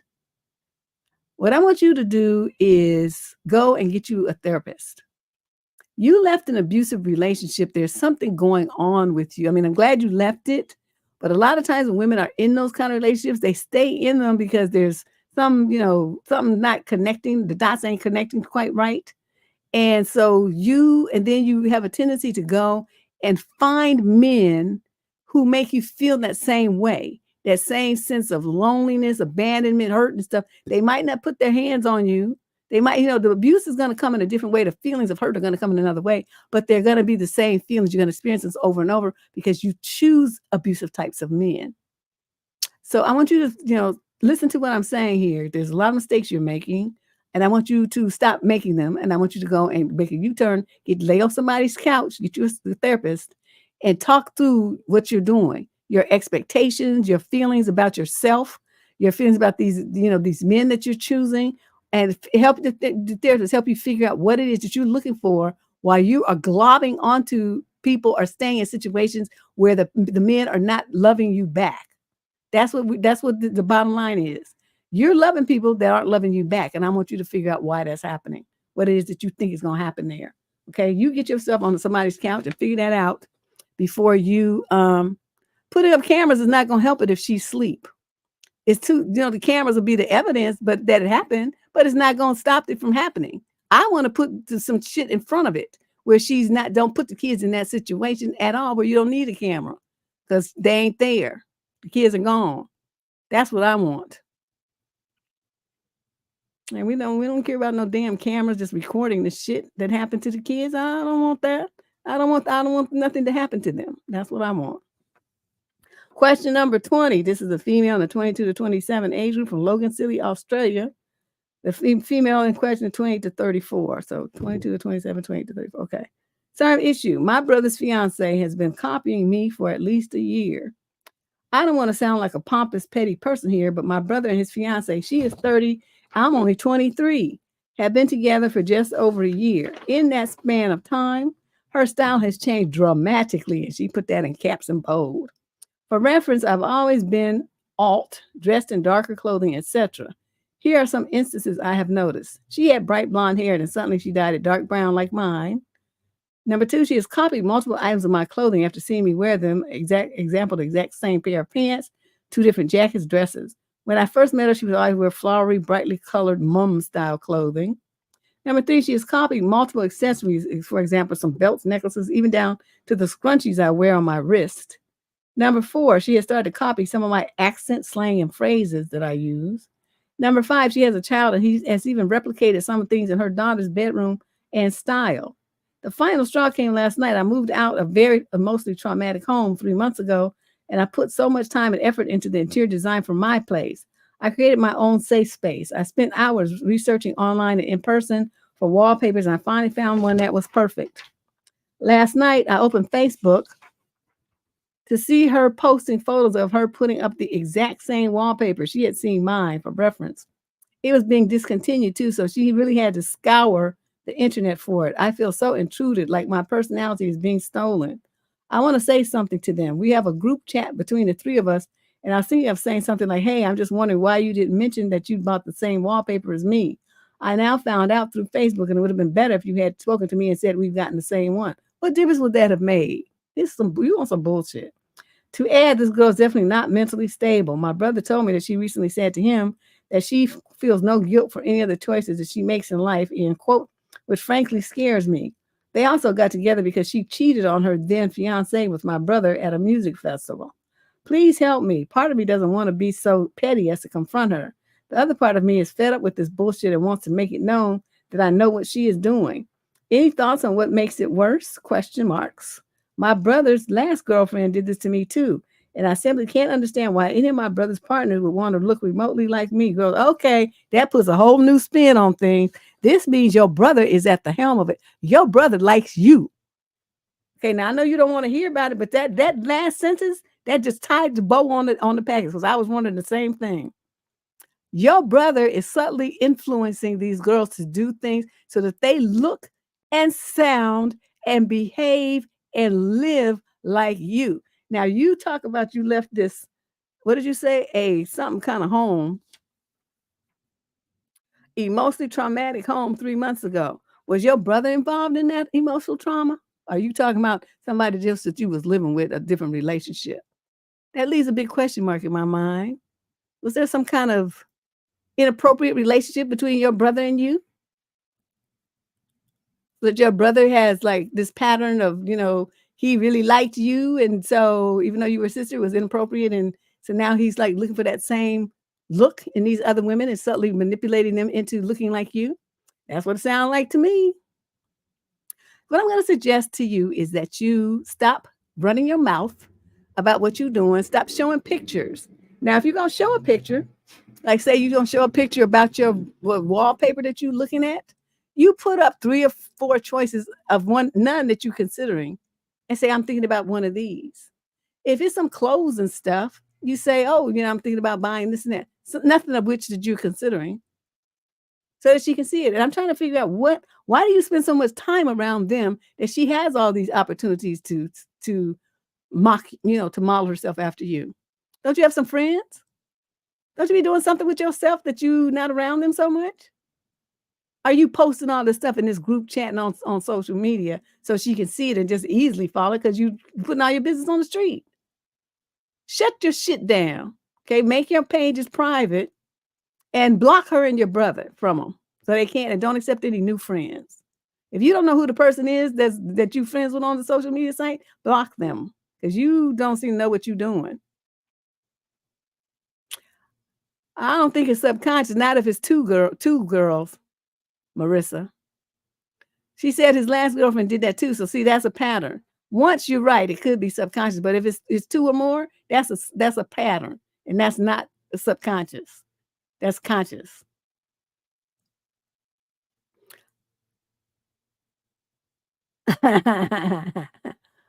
Yeah, I'm thinking that's what's going on. So, you don't need to confront her about it. What you need to do is confront your brother and say, what's up with you? Why is it that all your girlfriends start trying to look like me? What the fuck is you doing over there? That's got them thinking that they need to look and act and talk like me. You on some bullshit. Whatever this is that you be telling them, you need to stop. Because it's some freaky, weird shit and it's unhealthy and inappropriate. And he's going to deny it, of course. And you're going to say, no, I figured it out. It can only be that, and somehow you involved in it because they don't know each other. The only thing that's in common in between all three of us is you. So you're at the core of this bullshit and you better stop.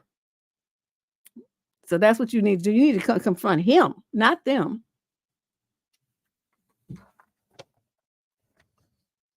I don't know. That's just bizarre. I would put my brother on ice. He wouldn't.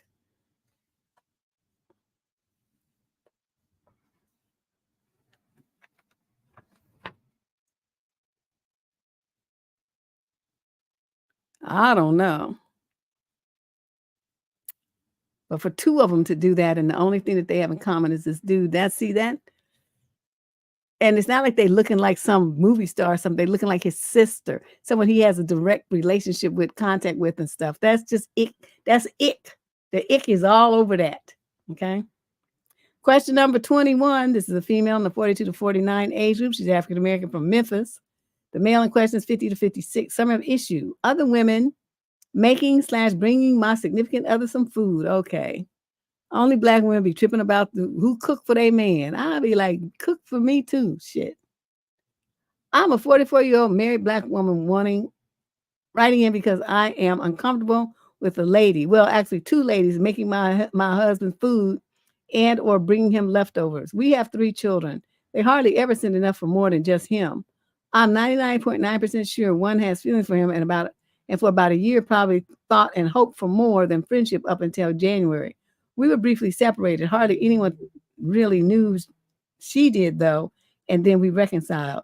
The other lady is her mom, who lives down the street, both of which are, quote, family friends. I've said something to him, and I'm thinking of saying something to the older one that it makes me uncomfortable, as I've already tried with the other girl. Should I, or is that crossing something? Being mean or whatever? Or if you should think that I would say something about me making food, due to arm issues, I can barely cook right now. Oh, I see. So you injured. Well, this is on your husband. And you see, typically, you're going to be one of the kind of women that's going to run around and act like your man is a puppet on a string, and that he's helpless, and that he's a victim, and that these women are, all over him against his will and stuff like that. You know what? When somebody comes and brings you food, if you don't want it because you know it's going to charge a problem, you put it in the lunchroom and you say free food, or you pitch it into the garbage can. And you do that right in front of their face, they won't bother you anymore. But see, he hasn't done that. He brings the shit home. And so what you should do when he walks in the door with food from some other woman is pitch it in the garbage can, or grab it from him and put it in the garbage disposal.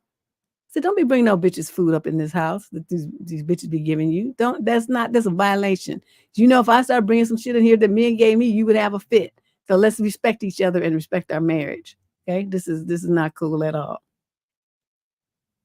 Now, as far as, you in the 42 to 49 age group, your kids ought to be old enough to cook some food, right? Like young teens or something, at least adolescents. They can cook some food. Why you got to cook everything? Get them motherfuckers in that kitchen. Have them preparing some simple meal. You stand over them and tell them what to do, but they can do it. Kids, they have that master kids thing. Them kids be cooking all kind of gourmet meals and stuff and be 8, 9 years old.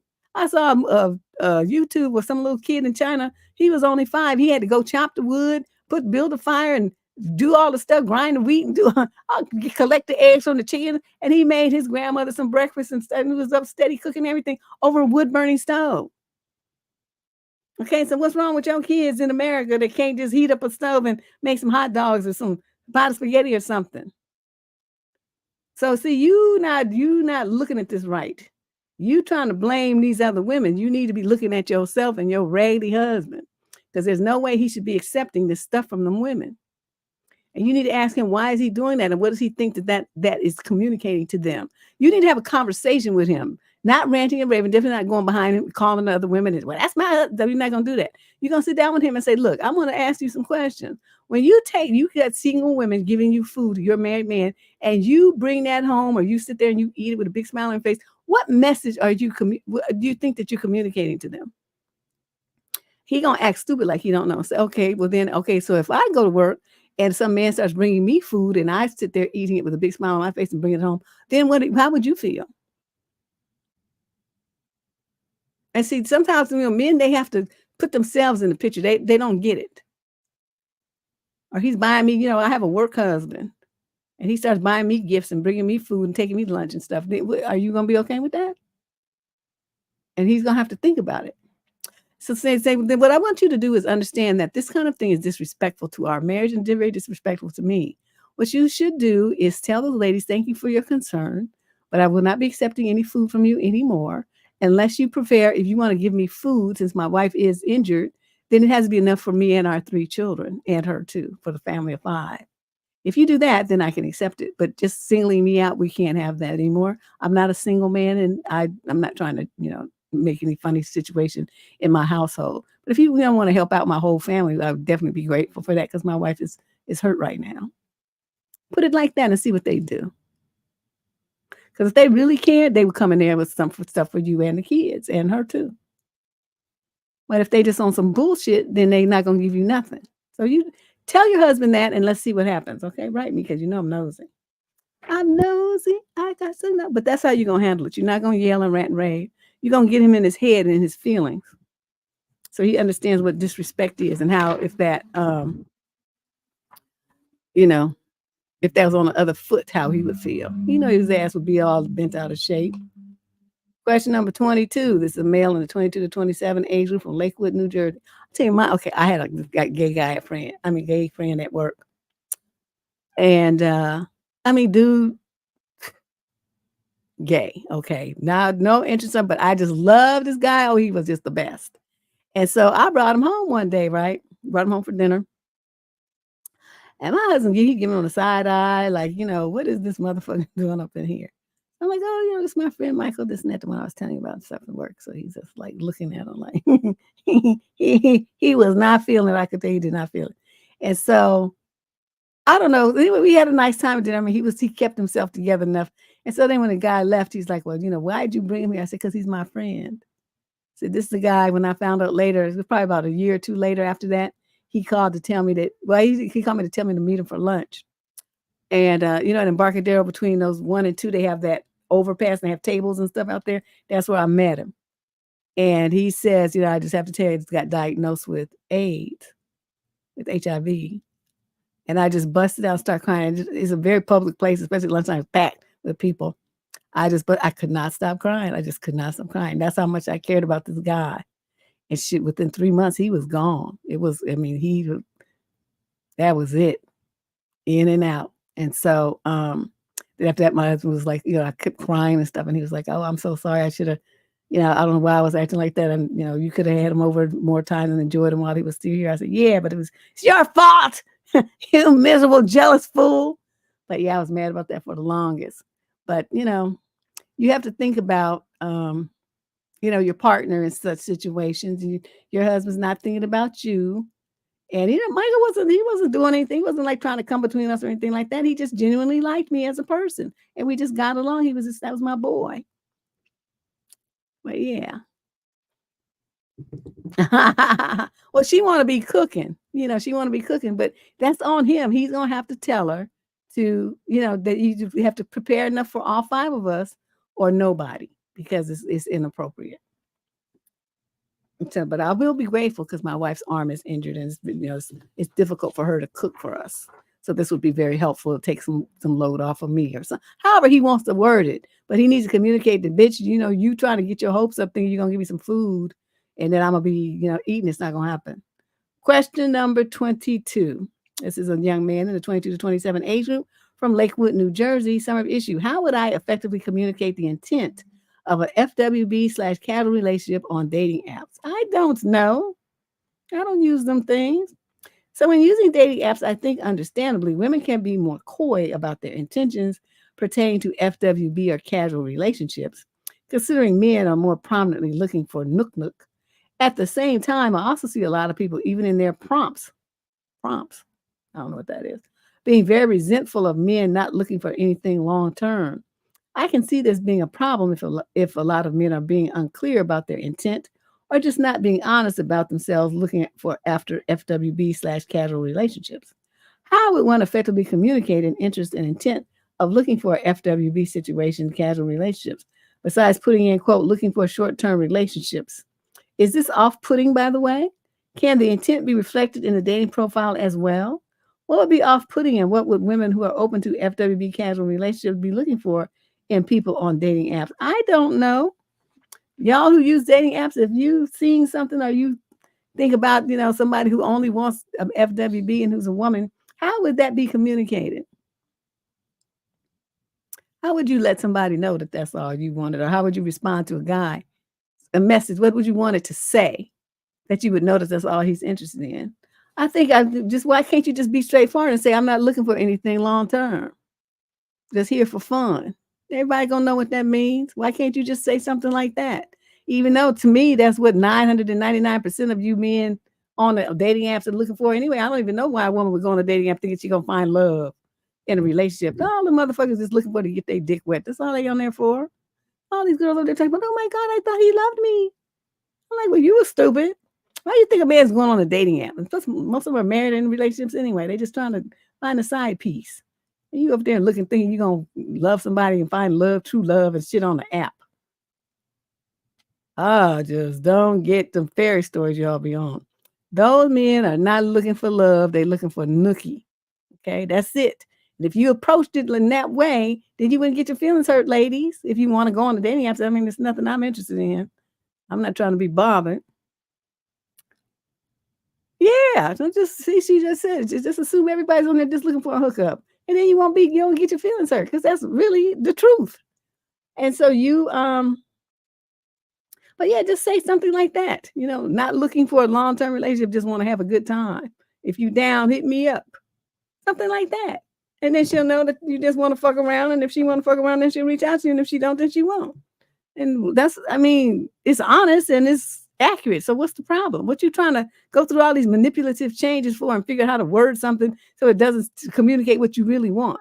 You're just trying to be a trickster. Come on now.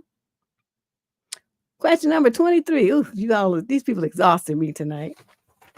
Question 23 of 25. This is female, 22 to 27. She's white. A Cancer from Sheffield, South Yorkshire. Some issue. I don't want to tell her where I bought my dress, but she keeps asking me. This lady at work keeps pestering me about where I got my dress. I don't want to say because she is not nice and constantly wants to know where I get my stuff from. I tell her normally, but this dress is like a hidden gem I want to keep to myself, and she's just a nasty person anyway. I was thinking of saying it's from a boutique shop, but my issue is that she'll still ask the name of it. Help me get her off my back. Grow a fucking spine, chick. Either you're going to say, well, why would you need to know that? Right? My classic answer. Why would you need to know that? So she can say, well, I'm going to, because I want to go and buy one and just like it. And say, so you want us to be in the office looking like Bopsy twins? I don't think that's a good idea. So I'm not going to tell you. And that's all you have to say. And any other time that she asks you, where did you get something? You're going to say, that's not really your business. You shop for yourself and I'll shop for myself. That's all you have to say. She's like, she keeps asking me, you tell her like that. Say, that's none of your business where I shop. Stop asking me. Then she'll stop asking you. But you haven't said that. You've been giving her the information so she could go out and mock, imitate you and stuff. Why did you do that? Why do you tell somebody that? I don't tell nobody nothing when they ask where I got something. It's none of your business. Go look online and find it. You find what you like and leave me out of it. I don't have shit to do with me. So, all this dodging and stuff you doing and trying to come up with lies and stuff, all passive and stupid, just grow a pair, okay? You in the 22 to 27 age group, be a grown ass woman and just tell people no. Tell people stop and tell them it's none of your goddamn business. Well, you can leave the goddamn house that you work with her, but still, it's none of her business where you shop. Just tell her that. Where did you get your address? None of your business. Or where did you get your address? Why would you need to know that?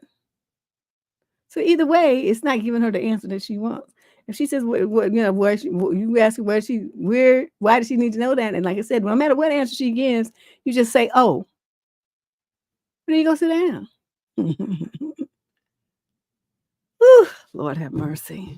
Yeah, I mean, all this energy. But when you say it's a gift, this is what they typically do. This pushy kind like this. They say, oh, well, can you ask the person who gave it to you where you got it from? Then what you gonna say? I mean, they always say that. Boyfriend gave it to your parents, gave it to you. Can you ask them where they got it from?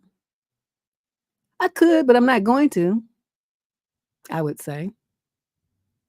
So, I mean, at some point, she's going to have to say no. Okay, so may as well be the first thing that comes out of her mouth. No, I'm not telling you. It's none of your business. All of those things mean no. Okay. Question number 24. This is a female in the 22 to 27 age group from Des Moines, Iowa. Term issue. He left me for his cheating ex, and I need to understand why. Because he wanted to, because that's probably his first love, as young as you all are. I am 22 and until recently dating this 25-year-old guy I met on Swipey H for a few months. We talked for a month before we decided to hang out and grab dinner. After a few more weeks of talking and hanging out, we slept together. We also started having deeper conversations. Okay, but he ain't your man. You're not saying y'all had that conversation. Okay. He told me that he used to date someone before me who cheated on him. He was telling me that he felt hurt and stupid for giving this girl so many chances. Now, everything between us was going great. We would hang out from time to time, text each other, and then we had nook a second time. After a few days, however, he started becoming distant. I asked him if he's okay since I hadn't heard from him for a few days, and he flaked on me twice. He said he's busy with work and just hasn't been feeling well the past few days. I said I hope he feels better and that I would give him some space. Now my gut feeling was telling me that there's something going on. I checked his socials and saw him tagged in a photo with a girl. This is a girl that he dated before me and also the girl who cheated on him many times. Now me and the guy haven't really talked about exclusivity yet, but I did ask him if he was sleeping with someone else, and he said no because it's not his thing. So I texted him and asked him if he was seeing this other girl while sleeping with me. He said no, and they just recently started talking again. I was upset because he didn't tell me anything. He lied to me and made excuses. He apologized to me, then he stopped talking to me. 2 days after I confronted him, he got back together with his cheating ex. I'm upset and hurt. I felt used. I guess I just need some comfort words because I'm hurting right now. Well, you ain't going to get them from me. We don't do that here. Okay, you wrote the wrong person. You want sympathy and to be petted up. We don't do that. I'm going to give your ass a reality check, though. He told you that he just got a relationship that was long-term and that she cheated on him. Did it not occur to you? Did not occur to you in the deep, dark recesses of your mind that this was a person who was wounded deeply and was emotionally unavailable? You never thought about that. Okay, that never crossed your mind. That he probably has the long road or path ahead of him of healing. And maybe I should invest in emotions in somebody like this. That you never thought that. That possibility never crossed your mind. That reality never set in for you. And then as you see, after just a few weeks of dealing with him, the second time you slept with him, he's off and running back to her. Because you know why he's back to her? Because number one, that's his one true love. That's why he was able to give her so many chances. That was your clue right there. Okay. He obviously really loves this girl. That's why he could overlook her cheating on him. Okay. Number one. And then number two, most likely, since you guys are so young and he was with her for years, she's his first love. And I have said zillions of times, men never forget their first love. Never. I don't give a fuck who they'll stand. I mean, they might be separate from her, but they still think about her. She still holds a place in their heart. She'll always be, no matter how it ended, special in some way, shape, or form. So it's just something you just got to deal with. Men just love differently than women do. Because, I've been madly in love with at least a dozen people in my lifetime. Men tend to be madly in love with one.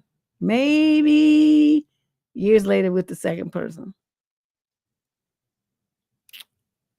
That's pretty much it for dudes. Okay. So, he told you all those things and you had clues that that was what was going on. And so to me, you feeling all hurt about it and stuff is kind of weird. You set yourself up by not doing this in a smart and realistic fashion. So those of you listening to this, you hear somebody who's been with somebody for 2, 3, 4, 5, 7 years, and they break up, and then here you come a couple of months later, and you honestly think that this person is ready to be emotionally available with you and give you 100%, you're tripping. You've been smoking something. You're delirious, delulu, all that. It's not going to happen. They might be there physically, but they're not going to be there emotionally. They're not good. It just can't happen. They just still too tied up over there in the past. So you think about that in the future, okay? And make better choices and partners. I'm not saying you can't date somebody who's been with somebody for years and years, but what I'm saying is you need to make sure that they're further along the path of healing, maybe had a relationship or two in between, so that those persons were the rebalanced persons instead of you, okay? And our final question of this lovely evening, question 25. This is a young lady in the 22 to 27 age group from Salt Lake City. So I have an issue. I don't get many letters from there. My boyfriend calls me crazy and ignores me when I tell him to put more effort into our relationship. Am I wrong for wanting him to prioritize our relationship more? What should I do to get him to listen? Yes, you can tell you're young because you still think that you have control over a man and that you can influence a man and get him to do what you want him to do. And I'm going to tell you now, as an older woman with much life experience, it's not going to happen. You cannot change men ever. Don't happen. But let's see what kind of tricks and stuff you're going through. I've been with my boyfriend for about 3 years now, and overall things have been pretty great.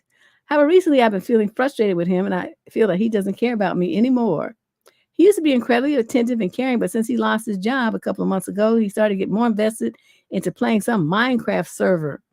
And she put what it's called. I'm going to skip that part. I'm not really sure what it is, but he describes it as like a multiplayer simulation game with role play, politics, and economics. He's always been a nerd. While I'm happy he's having fun, I've noticed that every time I go to his apartment, he's a little too invested in it.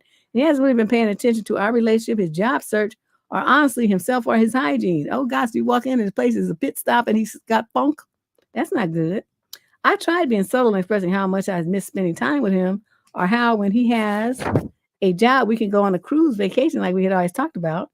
While I mostly jokingly say things like, oh, you love your online friends more than me, or can your Minecraft law degree pay our rent?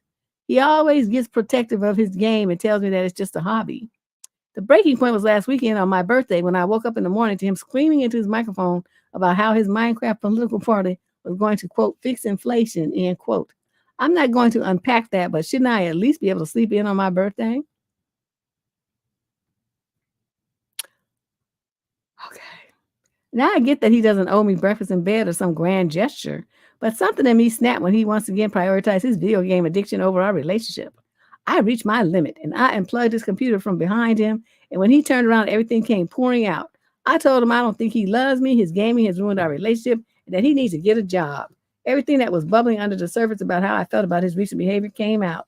His response, he plugged his computer back in and says, you're acting crazy right now and you need to calm down. After that, I left to go to my younger sister's house and spend my 22nd birthday with her. He didn't reach out even once. He and I haven't spoken in a week, and I think that maybe I might have been in the wrong for some of the things I said. No, you weren't. I get it. Everyone needs their downtime and hobbies, but I can't help but feel like he's not the guy that I fell in love with anymore. Am I being unreasonable for wanting more attention and effort from him? Should I just accept that this Minecraft game is now a third wheel in our relationship? Is it even worth continuing to try and reach him if he's going to dismiss all of my concerns as me being crazy? My other nerdy guy friend thinks I was being unreasonable. He thinks my boyfriend is probably really stressed and guys sometimes just need to unwind. I disagree, but I want to know what you think I should do. I think that you should continue to not talk to him because if you have a man that you call yourself dating and he hasn't talked to you in over a week, that relationship is over. You don't have a boyfriend no more. So just go to his house. Anything that you have over there, just bring you a hefty bag and put your shit in it and then give him his key if you got one and deuce out because it's over. He has made his choice and it's not you. The second he plugged that computer back in and told you that you're acting crazy and you left him on your birthday to be with your sister versus be with your man, that relationship was over that second. You didn't get it, but that's what that it was that over that second. He made his choice and it wasn't you. Okay. So you still don't seem to have accepted that reality yet because you're still talking about, should I reach out and he needs his downtime and is that a third wheel in our relationship? You don't have a relationship anymore. So don't worry about it. Just start going out with other people because that's what you should do as a single woman. And then let him figure it out. But make sure that you block his number. Make sure that your sister blocks his number if he has her number. And you block him on all social media and change your Facebook status to single and then go on with your life because this shit here is over. This guy, in 2 months, he has shown you what his priority is and it's not you.